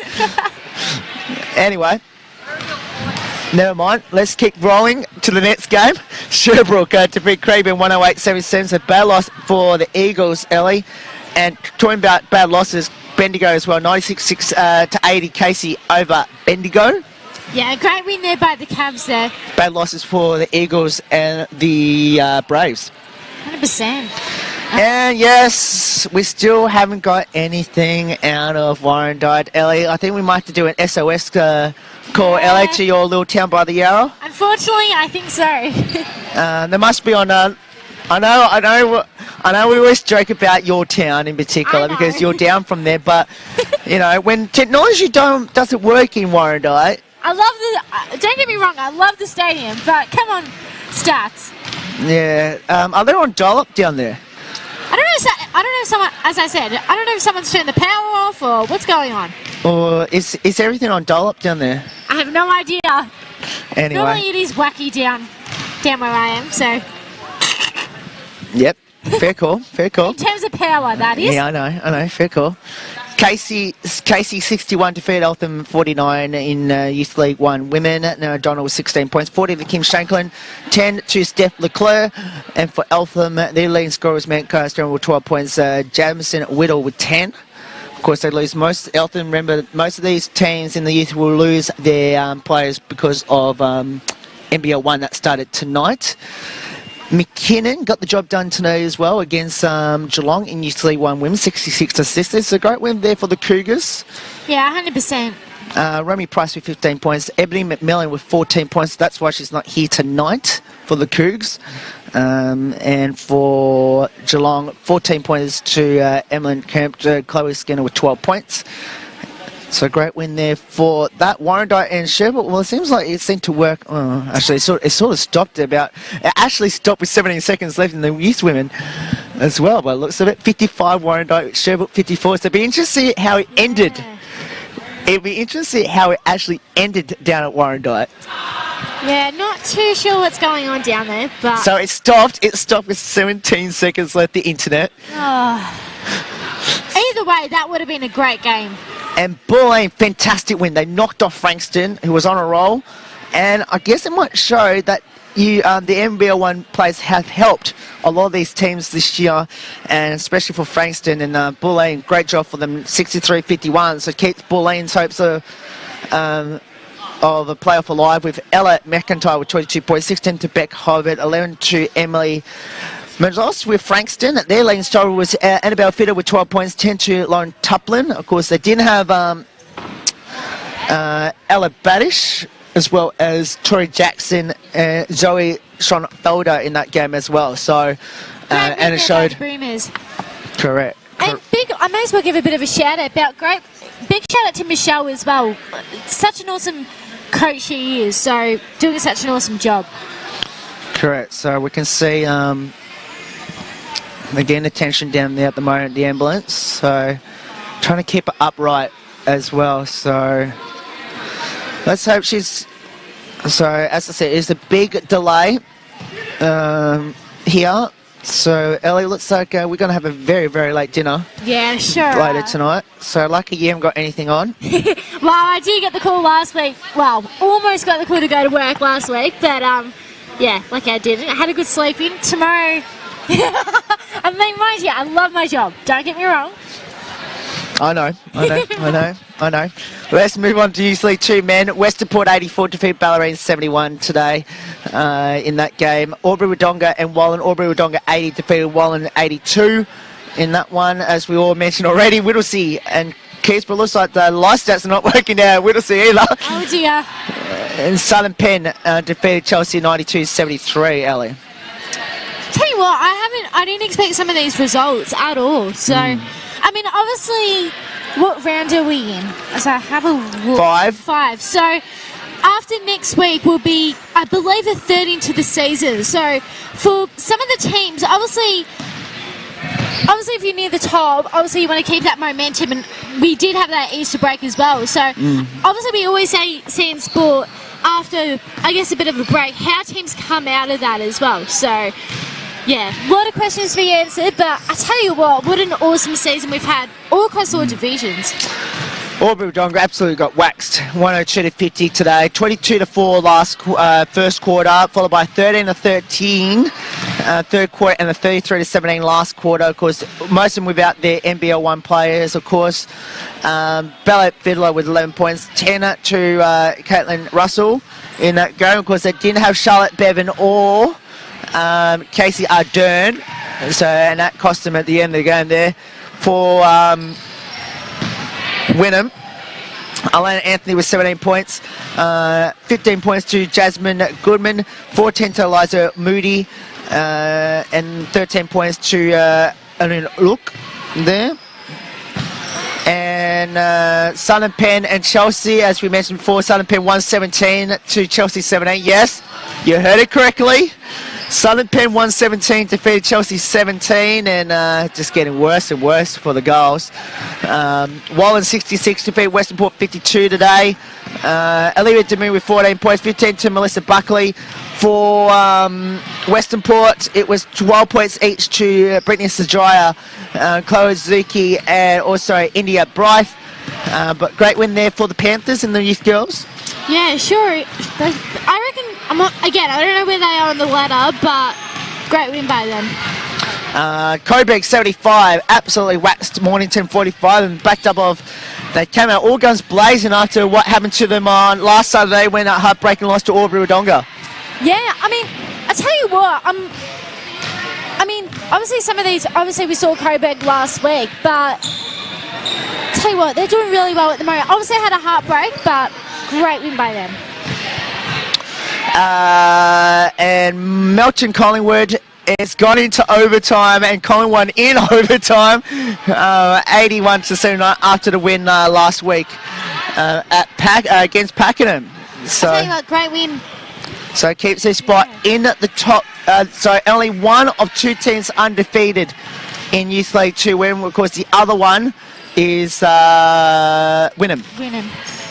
It just came to my memory then. So there you go. That's the wrap of the Big V. I was going to ask you, out of all, I know we've got through a lot of scores, but just going through it, what's, I guess, surprised you?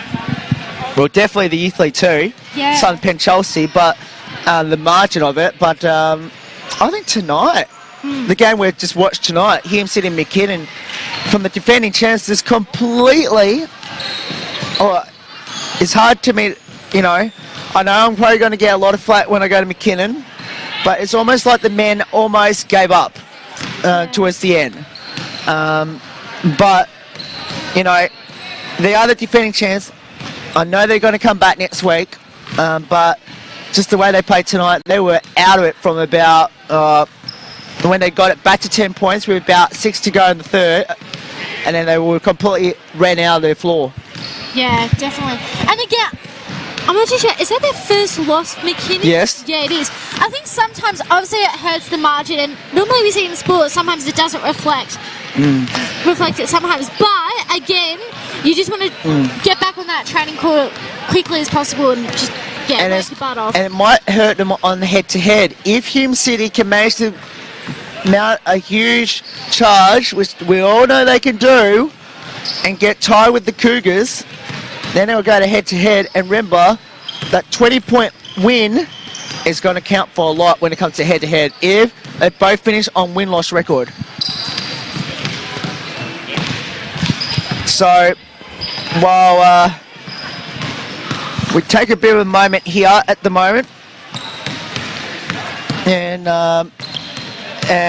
now literally everyone's left the commentary box, so I'm all by myself talking to myself at the moment. So while we get a break in place, 48-38, 6.5 to go in the third, and as we have both teams behind us trying to at least warm up as much as they can for a long period of time here. So I'm all by myself in the box at the moment here at this stage. Let's see if we're going to get at least a play here at the moment. So, here at the moment. Let's hope we at least get something underway soon. So let's hope, in particular for Sienna, that should be okay here. And that is for sure. So, both teams having a chat on either side of us. So, as both fans be hoping. So let's see what is going to happen. As both teams going to have, now what they're going to end up doing here. They're going to wind the clock down. So they're going to start the clock at 12 minutes here. And of course, if we don't get the... So good news is she is up. She's going to have to go in on the wheelchair, and then we're going to get underway here. So that's the good news, that she's okay. Well, at least she's up and conscious. That means we're going to have a 11.5-minute warm up before we get underway, and when we come back, we'll be at the 6:38 mark of the third term. So. At least Sienna's okay. She's here. She's conscious as well, which is good to see. So, and unfortunately, her night is done. She's having a chuckle and laughing with her teammates. So that's the good news, that she's okay. Now the good thing, luckily, the hospital's not too far away from this stadium. But as far as her night is, she is done. As both teams give her a round of applause. It's not a good way to finish her night. As she goes past the kids as well. And let's hope she's okay in particular. And let's hope in particular for her team they can get over the line here tonight. That is for sure. So hopefully she'll be back on the court very, very soon. Hopefully she'll be back on the court very soon, at least sometime this year. And for the Hume City Broncos. And at least she's fine for now, as obviously the McKinnon Cougars, great sportsmanship on her part as well, so hopefully she's okay. We wish her all the best, in particular Ellie, luckily we're going to at least the good news, we're going to get some play. The bad news is obviously for the Broncos, they're going to go without one of their fantastic players. Sienna Wozniak today, unfortunately, she is going to be out for at least tonight and maybe for a couple of weeks. But hopefully nothing serious. yeah, absolutely. So hopefully all goes well for her. The good news, on the other hand, Ellie, we're finally going to get play after a very, very long delay. Obviously, when credit to you, we're so lucky to have such awesome, obviously the ambulance crew. So, you know what, may as well, big shout out to all the awesome crew. Absolutely, of course. A huge congratulations to the first responders today, of course. The police, the ambulance and the fire, of course, throughout this whole pandemic. Of course, we don't get to say it much when unfortunately it has to happen on a night like this, but a huge congratulations to them to put their lives on the line, not just during this pandemic, but throughout a lot of years as well, to go through, you know. So for everyone out there, please make sure you thank the police, the ambulance and the fire fire brigades, wherever you go, because they're only there to do their job to help us stay safe through difficult situations. So please do the right thing and please at least appreciate what they do. So, and do the right thing as well. No, definitely, you banged it on the head right there. So well said. So we're about to get back on the way very soon. Hopefully we'll get Todd to rejoin us as well. But it's good to see that Tina's talking. She didn't look good before, but she's talking now. She's conscious. You probably saw the reaction on my face. Like, yeah. Like, as I said, no matter what league it is, you know, any injury, you just, yeah. Maybe the wake up that they need. I wonder what, because Chris Anstey, he's such a legend of a coach, awesome a player. We all know what his achievements are. I was impressed with Hume City and what they did before. So, yeah, for me, the question is, who can come out of this massive break? Well, it'll be interesting to see what happens, isn't it? Of course, we'll get Todd to rejoin us once everything goes back to some normality. Of course, he has to do what he has to do, being part of the Hume City Broncos and the Broadmeadows basketball. So we'll get him to rejoin us a bit later on. But it's great to have some insights from the Hume City side of things. Oh, definitely. I mean, obviously we all love everyone around the league. They do such an awesome job. All the volunteers, everyone involved. But I tell you what, I've loved my time here at Broady. It's obviously been a little while as well, so I may as well mention it. But big shout out to the crew for looking after us tonight. Absolutely. So huge thank you to Todd and Hannah and their team out here at Hume City. Well, it's taken what, almost 40 minutes, 35 minutes, I'm not too sure. Yeah. Now remember, even though the clock's winding down, the clock is winding down and it will stop at the 6:38 mark. So that means we've got 30 seconds to get underway. And Ellie? We're back. We're back. We are back. Hopefully we haven't lost our camera guy. Uh-oh. Uh-oh. Where's our camera guy disappeared? Because we're about to get underway very soon. So the clock will stop. The clock will stop at the 6:38 mark. And there he goes. We are stopping at the 6:38 mark. So hopefully we get our camera guy back very soon, because the game is about to get underway. So, all right, Ellie. We're back.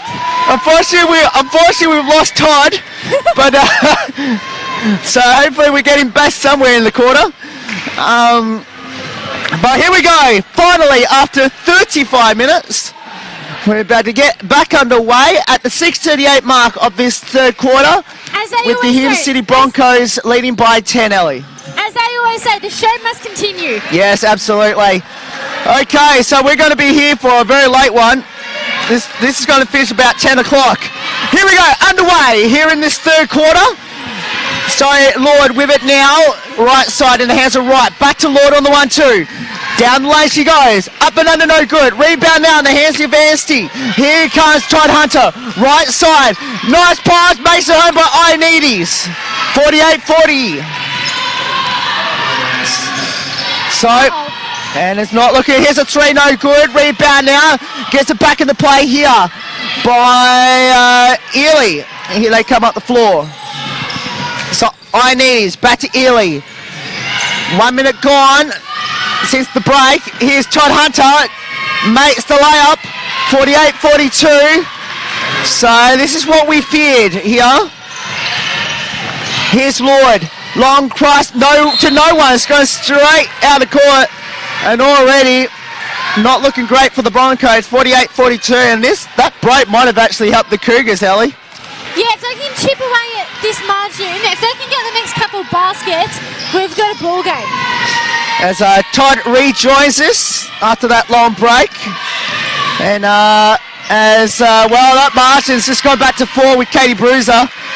And obviously you had to do your duties here at the Broncos, and hopefully Sienna will be okay. Selena, who's behind us. Yeah, a few things just get sorted, but she's in good spirits now. She's had the green whistle, so that's helped her a little bit. Yeah, wishing her all the best, and hopefully the news isn't too bad. Absolutely. Well, we wish her all the best. In particular, there she's trying to walk it off here as well behind us. But back on the other hand, it's Ely on the lane. The nightmare there on the floor soon. 48-44 as they are struggling. Here's that up and under, misses by Bruiser, and it's going to be Broncos ball. And oh no, it's going to be reversed. Cougars ball. Cougars ball. Ball back into play. 20 on the shot clock. Here's Anstey on the drive. Hot shot. Got it. 48-46. And my goodness, Broncos need a timeout. It's a 8-0 run by the Cougars.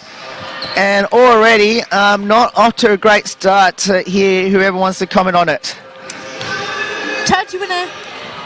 Yeah, obviously started slow. The Broncos girls probably a little bit shaken up still and get back into it. So understandably started slow, but they just need to refocus on the job they got tonight. And obviously they're hoping that Selena's doing well, but they just need to switch back on and get focused on the game now. Absolutely, of course. Morgan Neely. And it seems like McKinnon was really switched on after the timeout, Ellie. Yeah, definitely. I feel like, obviously, I mean, as I said before, whether there was a bit of a pep talk happening behind us or who knows what was said. But yeah, hopefully for Hume, obviously they'll be a bit shaken up before, but hopefully they'll come out of this timeout and at least find something. Absolutely. So, well, I wonder what Dee Butler was talking to them at the timeout, because they really need to settle down here, the Broncos. They've seen their lead absolutely vanished. Almost, all but two. 48-46. It's the score. Siamoa to Lord on the drive, left side. Here's Overby. Overby back to right. Right, back on the right side. Siamoa, long three. They need this. No good. Rebound now. As it was Ely with the rebound. Todd Hunter on the right. So a chance for the tie or the lead. Todd Hunter on the drive. Makes it home. Ties the scores at 48 on a 10 unanswered run. Tell you what, Millie Todd Hunter's been hitting those shots when they absolutely need it. Absolutely, but Broncos need to start rolling here. Siamoa can't hit. Still have gone blank since we come out of the break. And something needs to happen right now. So Ioannidis. Back out to Ely. Ely now to Todd Hunter. Pull up jumper. Missed. Rebound to Ely. Foul on right. As Ely will go line shooting two. And that's the Broncos' fourth team foul. So, and Ellen's second personal. As it will be Morgan Early at the line to put the Cougars back in front for the first time since early in the first. She makes it. That is 11 unanswered. That is now 12 unanswered. 50-48 is the score. McKinnon in the lead for the first time since early in the first. Here's Siamoa, goes in low to wide, puts up, foul! The foul's been called. It's on Izzy Anstey. 2 shots, Hayley Wine to try to tie the score up again. And that's Izzy's first.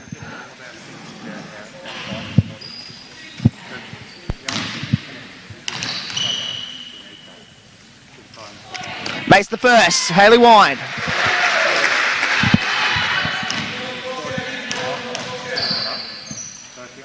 Second shot, no good, 1 out of 2. Margin 1, 50-49. Currently on a 12-1 run right now. So it's Ely, down the lane she goes, misses the layup, rebound now in the hands here, try to get the foul, no call. Here's Wine with the rebound to Azapati. On left to Lord. Lord takes on the drill, back to Azapati. Try to get the steal on the right. Here's Wine, jumper, no. It's over the back. Oh, they didn't call for the backboard over the top. So play on, here's Azapati all the way, misses. Wine, blocked by Anstey, here they come. So Bruiser with it now. Bruiser, down the lane she goes. Cross pass, Todd Hunter wide open. No good. Rebound now in the hands here of Azapati. She gives it to Lord, back to Azapati on the 1-2. 2.5 to go. A 10-point lead has been swallowed up as Broncos try to get it back. Lord for 3. Short. Rebound now in the hands of Ely. Foul Lord, and that is the 15th foul on the Broncos. I was going to say, it's funny how quick basketball turns, isn't it? Obviously after obviously, as I said, unfortunate, but... Yeah, big momentum change. And McKinnon have probably sensed that, that it's a lot of different situations in both the teams, depending on which side the injured player's on, so they've taken full advantage of that. So Morgan Neely makes them both. It's 52-49 at the moment. Good news is that Sienna is still here to watch her team play while the ambulance people go. That puts it at 22 points on the line for McKinnon. And they're 49. Foul against Katie Bruiser. Making a living there tonight. They have, haven't they? Yeah, 22 or 27 so far. Of course, the ambulance have done what they had to do, and the good news is Sienna's still behind us, watching her team in action, trying to see if her team can get over the line here, because they've seen her team getting absolutely swallowed up here in this third quarter. 52-49 is the score. Here's on the right side to Anstey, misses, rebound by Wine. Of course, Wine's going to stay out of foul problem now for the rest of the game. Here's right to Siamoa. Stuck out of there, scramble this time, makes it keep it in play. Azapati on the drive, in traffic, offensive foul. Drive right into Tara Bruno for an offensive foul. And that is just a second personal.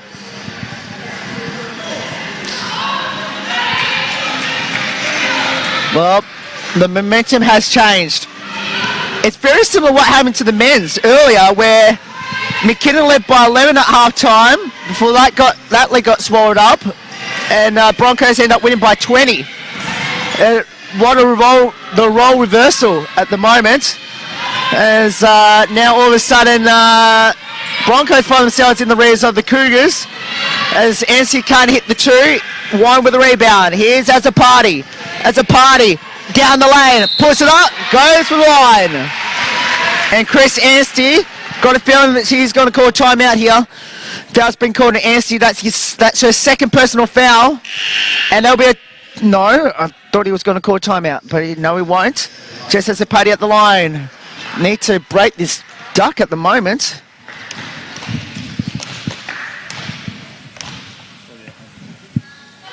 No. I was going to say, so I always say with you, when I'm with you, Bill, free throws. Absolutely. There hasn't been many trips the Broncos have been at the line either. So 52-50, 2-point game. They need to get that down to 1, preferably. So, Ioannidis on the drive. Nice pass inboard. Blocked that time as Todd Hunter tried to get the foul. No call. And then as a party trying to dribble in traffic, makes a bit to Siamoa. Spencer to wide. Got it. Tie game. 52. And there will be a timeout. Chris Anstey not happy at all with his team's defense there. And they are tied at 52 all of a sudden with 47.3 left in the third. Maybe you should have got the timeout when you thought it was coming before. Well, he actually went to the bench and said, I want a timeout. Changed his mind and we just got it now. So that's why I mentioned it, and then he didn't call it until now. But, well, they broke McKinnon's little run they had. At least for now, Selena's going to, well, with some help, it's going to wheel her way to the bench. Unfortunately, out for the game. But at least she's in good spirits, which is she's willing to stay. And that's great. And that's what you love about, obviously, as a, you know, interest, but for her to stick around and cheer on her team, awesome work by her. Absolutely. So she's willing to stay. She obviously noticed. But the kids just said finally about the lights, but Todd, it's great to see her teammate unfortunately out for the game, but willing to stay and watch her team support her team in action. Yeah. I think it's going to be huge for them to be able to see her there and smiling at the moment, which is full of nothing. Should be really good for their spirits as well. So hopefully it can spark a bit of a run there. Absolutely, it is Jessa Tapati makes the layup, puts the Broncos back in front, 54-52. Here's a 3 for Ioannidis, takes over the top, and it's going to the Broncos. Now, remember, Broncos did the same thing down the other end, it wasn't called over the top, so, and unfortunately, Broncos turned it over because it was last touch.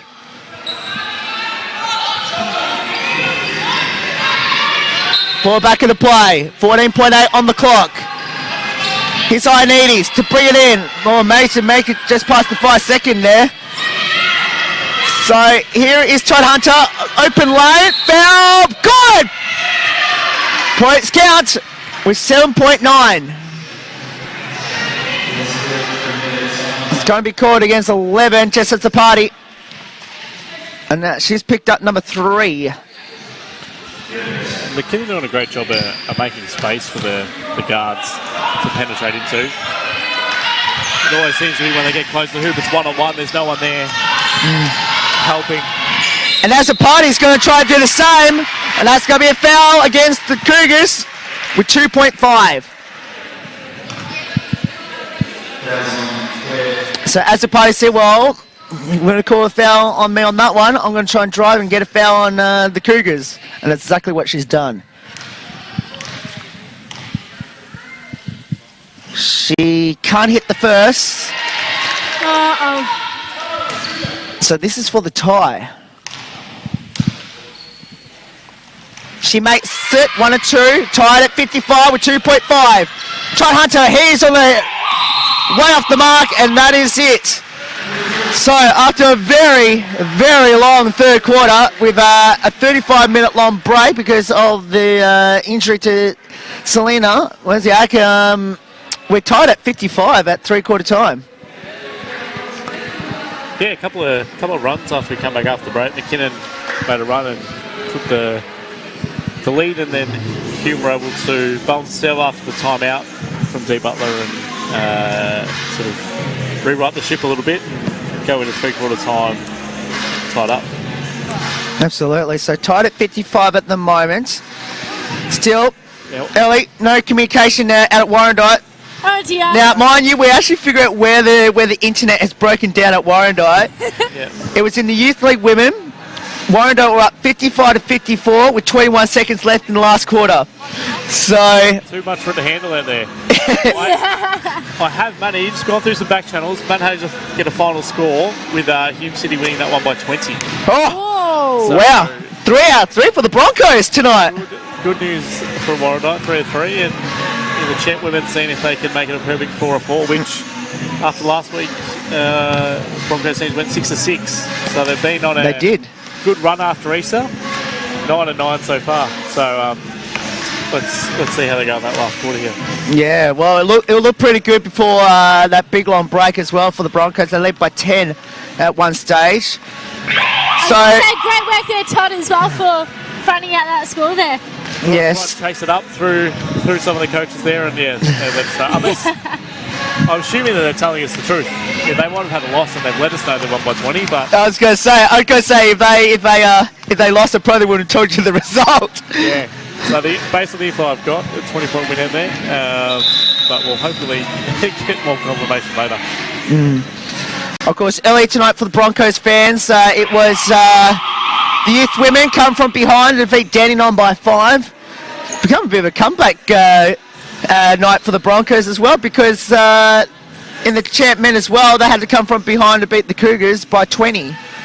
So last quarter, we're tied at 55. Let's get underway.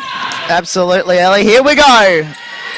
Hopefully enjoying our coverage here on our live stream game. Will, Ellie and Todd here joining you from Broadmeadows. Here is a hook shot this time by Ely, no good. Rebound here and off they go. So as a party, script away. Who's got it? It's going to the Broncos with 18 on the shot clock. Of course, if you're an NBL fan as well, not a great night for the Phoenix. They got absolutely spaked by Adelaide. At John Cain. Ball back into play here. Bounce pass in the hands of Barnes. Barnes on the dry. Right side as a party. Shot clock at 8. Offensive foul, and that is... She's now committed 3 offensive fouls, and that's her 4th personal.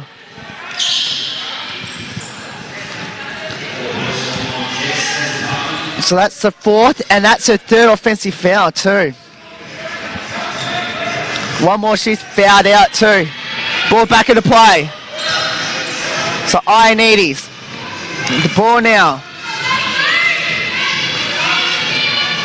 So she dribbles to the left. Takes off a screen for Frederick. Bounce pass to her. In the post. Fall away. Got it. Screener always gets the shot and makes that one. 57-55. Broncos. As a party. With the ball now. Back in the hands of Wide. Wide. Turn around. In traffic. Out it goes. Broncos ball. With 11 on the shot clock.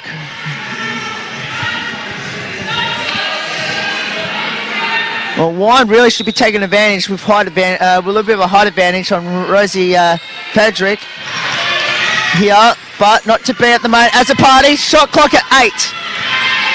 As a party, on the drive, script. Ioannidis, then got it back by Barnes, 2 on the shot clock, got it to go, and makes it home. Unbelievable. Sammy Barnes on fire, she has 16. 57 each. Tried Hunter jumper, good. 59, 58, 57. This is going to come right down to the wire here as a party. Script away. Italy managed to save it. Here is the chance here for Ioannidis. He can't hit. Tap back. Todd Hunter will match this. Oh, that was mighty close to a cross court. Here's Ioannidis on the drive. Up and under, makes it home. 61-57. CMO is about to come back on the floor, as well as Anstey. But as a party. Bounce pass to Wine. Now to Carrigan on the right side. Now to Spencer. To Barnes. She's going to have to take it herself here. 6 seconds on Toad Hunter. Back to Carrigan with the foul. And it's going to be on Bruno.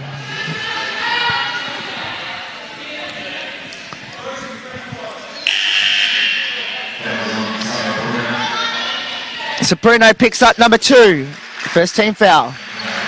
So as the party comes off after picking her 4th.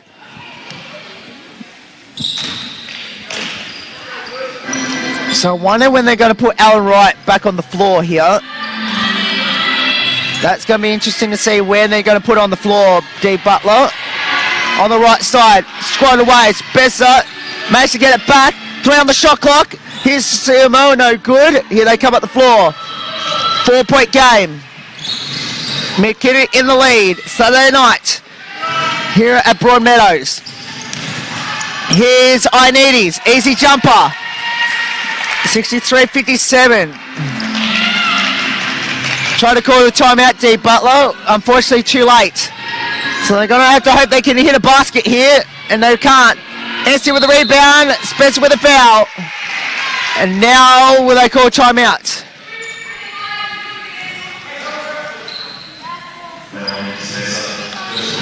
No.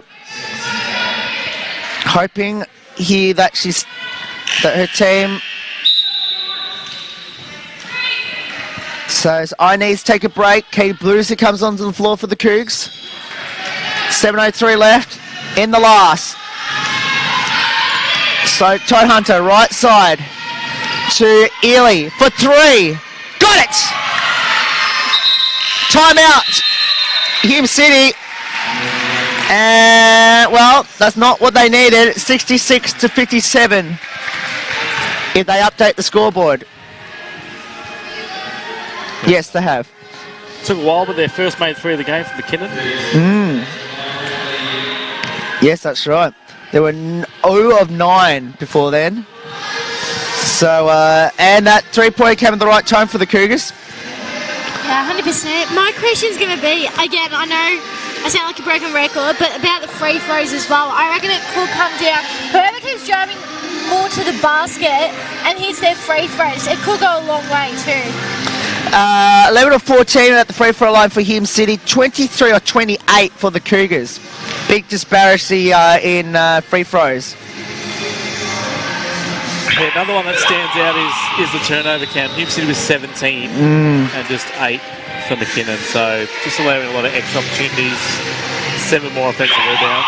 So even though McKinnon aren't shooting the ball well, it's having a lot more possessions, and that's what's got them with this 9-point lead.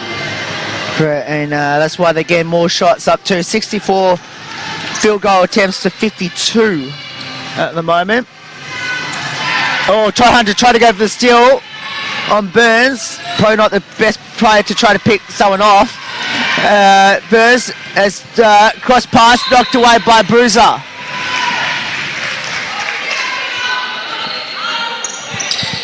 The question is, when are they going to put Alan Wright back on the floor for Broncos? Here's Barnes with the ball now. Barnes gonna have to take it herself. Goes to Spencer, goes into Karen. Oh, shot no good, but shot clock violation. Well, I just don't know the team they got on the floor is the right team they've got on the floor right now. They really should have Alan Wright on the floor right now. It's going to be interesting to see how it all goes.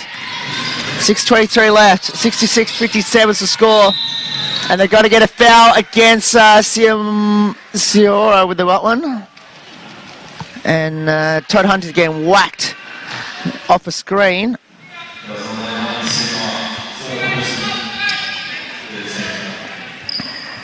So 24 fouls committed by the Broncos. 3rd in this quarter. Ball back into play. They've just got to stop fouling the Cougars at the moment because this is where it's hurting them. Ely to Anstey. Anstey pass. Great play. Billy Todd Hunter makes the basket. 68 to 57. Todd Hunter with 25. Here is Barnes, right side. OB, here's Spencer. No. Tell you what, this is looking very, very similar to what happened earlier today. As Ciro with the basket, where McKinnon just got outplayed in the second half.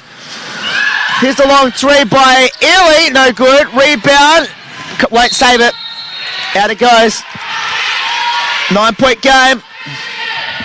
68-59. Still got 5 minutes and 42 seconds left. They've got to stay in this game here. So, Barnes, left side to Obi. Obi, pull up. No. Rebound, Illy. They haven't gone to the post at all today in the second half. Illy, while McKinnon has. Tried Hunter jumper. Air ball. Here they come. Simo, they've got to hit a basket here right now. And that's going to be a foul. Foul's been called. McKinnon Cougars, number 12, Izzy Anstey, and that is her. That's her third. She goes to the bench. Spencer comes off. Alan Wright comes on the floor. And Morgan Ely gets a break too. Claire Ioannidis come on the floor. Ball back into play. Barnes down the lane. Here's CMO for three. They need this. There they do. They've got it. 62-68. Martian 6. So Ioannidis back to Bruiser to Todd Hunter. Interviewing with the ball now. Right, all over here. Shot clock at 9. Bruiser off a screen. Oh, makes it bring it up the top. Makes it keep it in. Hold it for a while. Ioannidis can't hit. Rebound Siamoa. So right. Another basket here be very handy now. As Siamoa with the ball now. Down the lane. Open lane. Where was the defense? Timeout McKinnon. Chris Anstey absolutely furious with his team. A mental lapse in the defense. He is taking a walk saying, what the heck has just happened to my defense? 68-64 Cougars. Yeah, I was just going to say, just watching the last couple of possessions, there's been a lot of breakdowns defensively. So, yeah, I reckon both coaches won't be happy with the last couple of minutes. Yeah, it's funny how quick you change. McKinnon had all the momentum. They were getting the basket at will, and then a couple of quick baskets from Hume City, and it's flipped on its head. So we'll see here if the timeout from McKinnon works to slow the momentum of the Broncos. But look, if they can get the next basket there, they're already right back in this game, but if they can get the next basket, they'll get themselves a good shot. Well, I'm pretty sure that's his second timeout Chris Anstey's used in this half, so he's got one left. Of course, Dee Butler used a timeout before as well, so she has two. Of course, the timeout in the third quarter was officials timeout, so it doesn't count towards the Hume City timeout. So Hume City with two timeouts, McKinnon with the one timeout left. So keep that in mind. That could be a very critical part of the game down the stretch. Todd Hunter strings it back. Here is Ferry with the long two. No good. Anstey with the rebound. Back to Todd Hunter. Ioannidis for three. No. Rebound now in the hands here. Bruiser got it. Bit of the reverse there as well. 70-64. So it is in the hands of Barnes. To right. Now to out with it. Travels.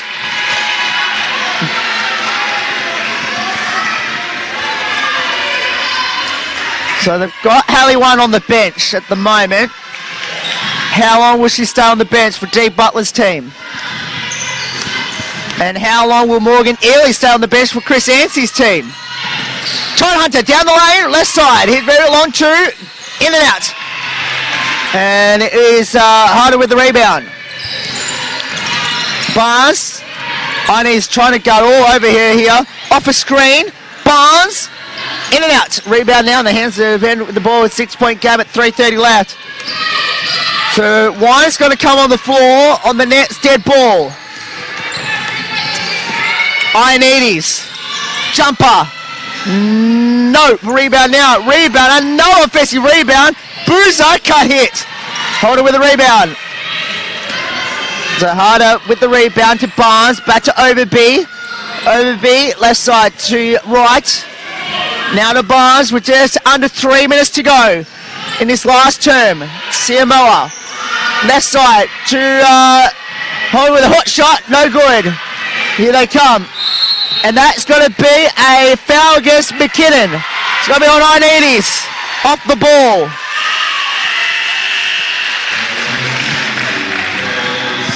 And there's team foul number 3. And Ioannidis just picked up number 2. As Hayley Wine comes on the floor. Hardly takes well, didn't even last long at all. So this is almost the team you got to have on the floor right now if you were Hume City. So Wine to right. Overbeat for 3. Yes! Makes it home where they've cut the margin in half. 70-67. When it's Morgan, and Morgan Neely's about to come back on the floor in the net step ball for the Cougars. Here's Todd Hunter. Blocked by Wine. Out it goes with 12 on the shot clock as Morgan Ely is about to come on the floor for Chris Ansie's team. So it's going to be a rocky ride home. Yeah, that is for sure. Tried Hunter to put it back into play. To Ely. Remember, Cougars with 1 timeout, Broncos with 2. Here is Anstey. How long in the key, I wonder? Tried Hunter miss the shot. Wine with a rebound. Trying to double team, foul. And that's the 14th foul on the Cougs. Has the game changed here? I was going to say, you definitely feel that momentum change. 100%. Cougars will be in the penalty on the next foul. Broncos with 1 foul to give. At 2 minutes 16 to go. Barnes, a basket here. A 3 will tie it. 1 will cut the margin. Barnes, remember, Broncos got a jump ball. They do the possession arrow to the Broncos with 15 on the shot clock.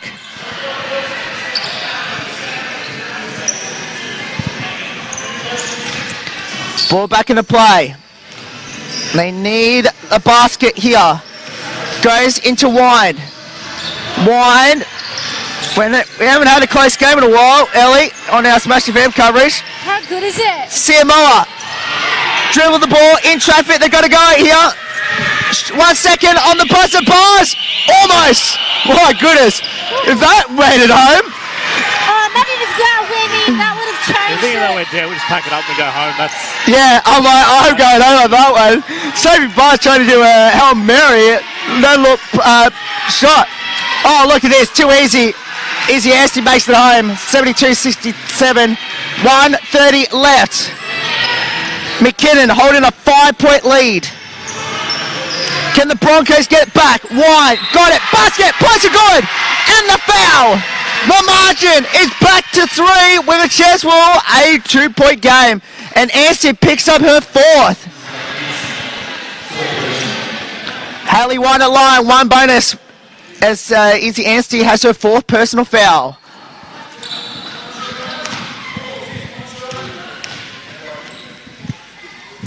And no, she can't hit it. Right with the rebound. Back to Wine. Remember, 3 will tie it. Overbeam cuts it to 1.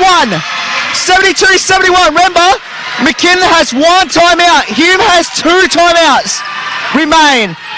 McKinnon in the penalty. Broncos with 1 foul to give. Here's Ioannidis to Anstey. Open lane. Easy basket. Count it. Hayley Wine picks up her 4th. It's Anstey at the line. It's got to be 1 here, marching out to 3 as Hayley Wine picks up her 4th personal foul. So both centres, both starting centres with 4 personals. Wine and Anstey. Well, this last minute is really going to come. This is crucial. So Anstey completes the 3-point play. Margin back to 4. Barnes, we're now under a minute left. Barnes does. All the way. Right side. Simo for three. No. Rebound now in the hands here. And that might have just done it. So, Todd Hunter with 42 seconds left. Anstey. They can wind the clock down as much as they can. So it is Ely, left side again to Todd Hunter, all the way in, hook shot, misses. Now they've got to go, remember they've got a timeout, but instead they're going to get a foul. Oh my goodness. Well, lucky for Dee Butler's team that they had 2 timeouts to remain, and well, the Cougars committed the sin of fouling. That still leaves them with 2 timeouts remain. It's Allen right at line to try to cut it within a possession.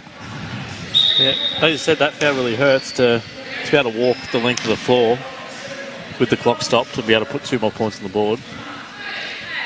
No. Eventually.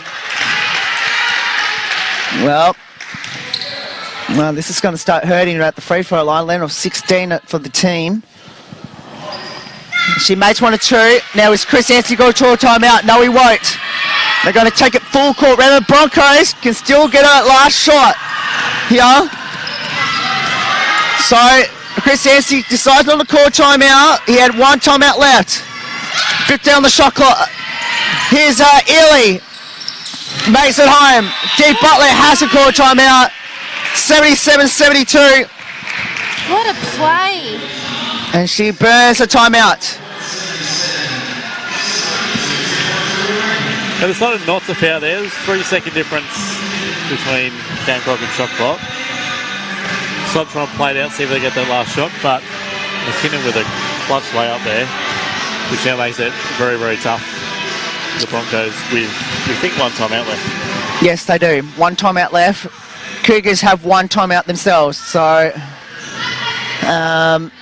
77-72 at the moment.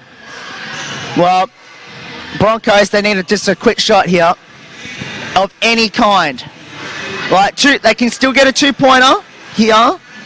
Hopefully maybe get a foul. But they do need a quick shot here. Yeah, I think if you do well, you're probably drawing up for a 3 here. If you can cut it back to 2, then quickly foul. But if you only put 2 points on, you're relying on them missing both free throws. And then having to go the length of the floor. So if I to see a 3-point shot here, and that's probably what McKinnon are defending. Because Chris Anstey will call a timeout on the Nets possession.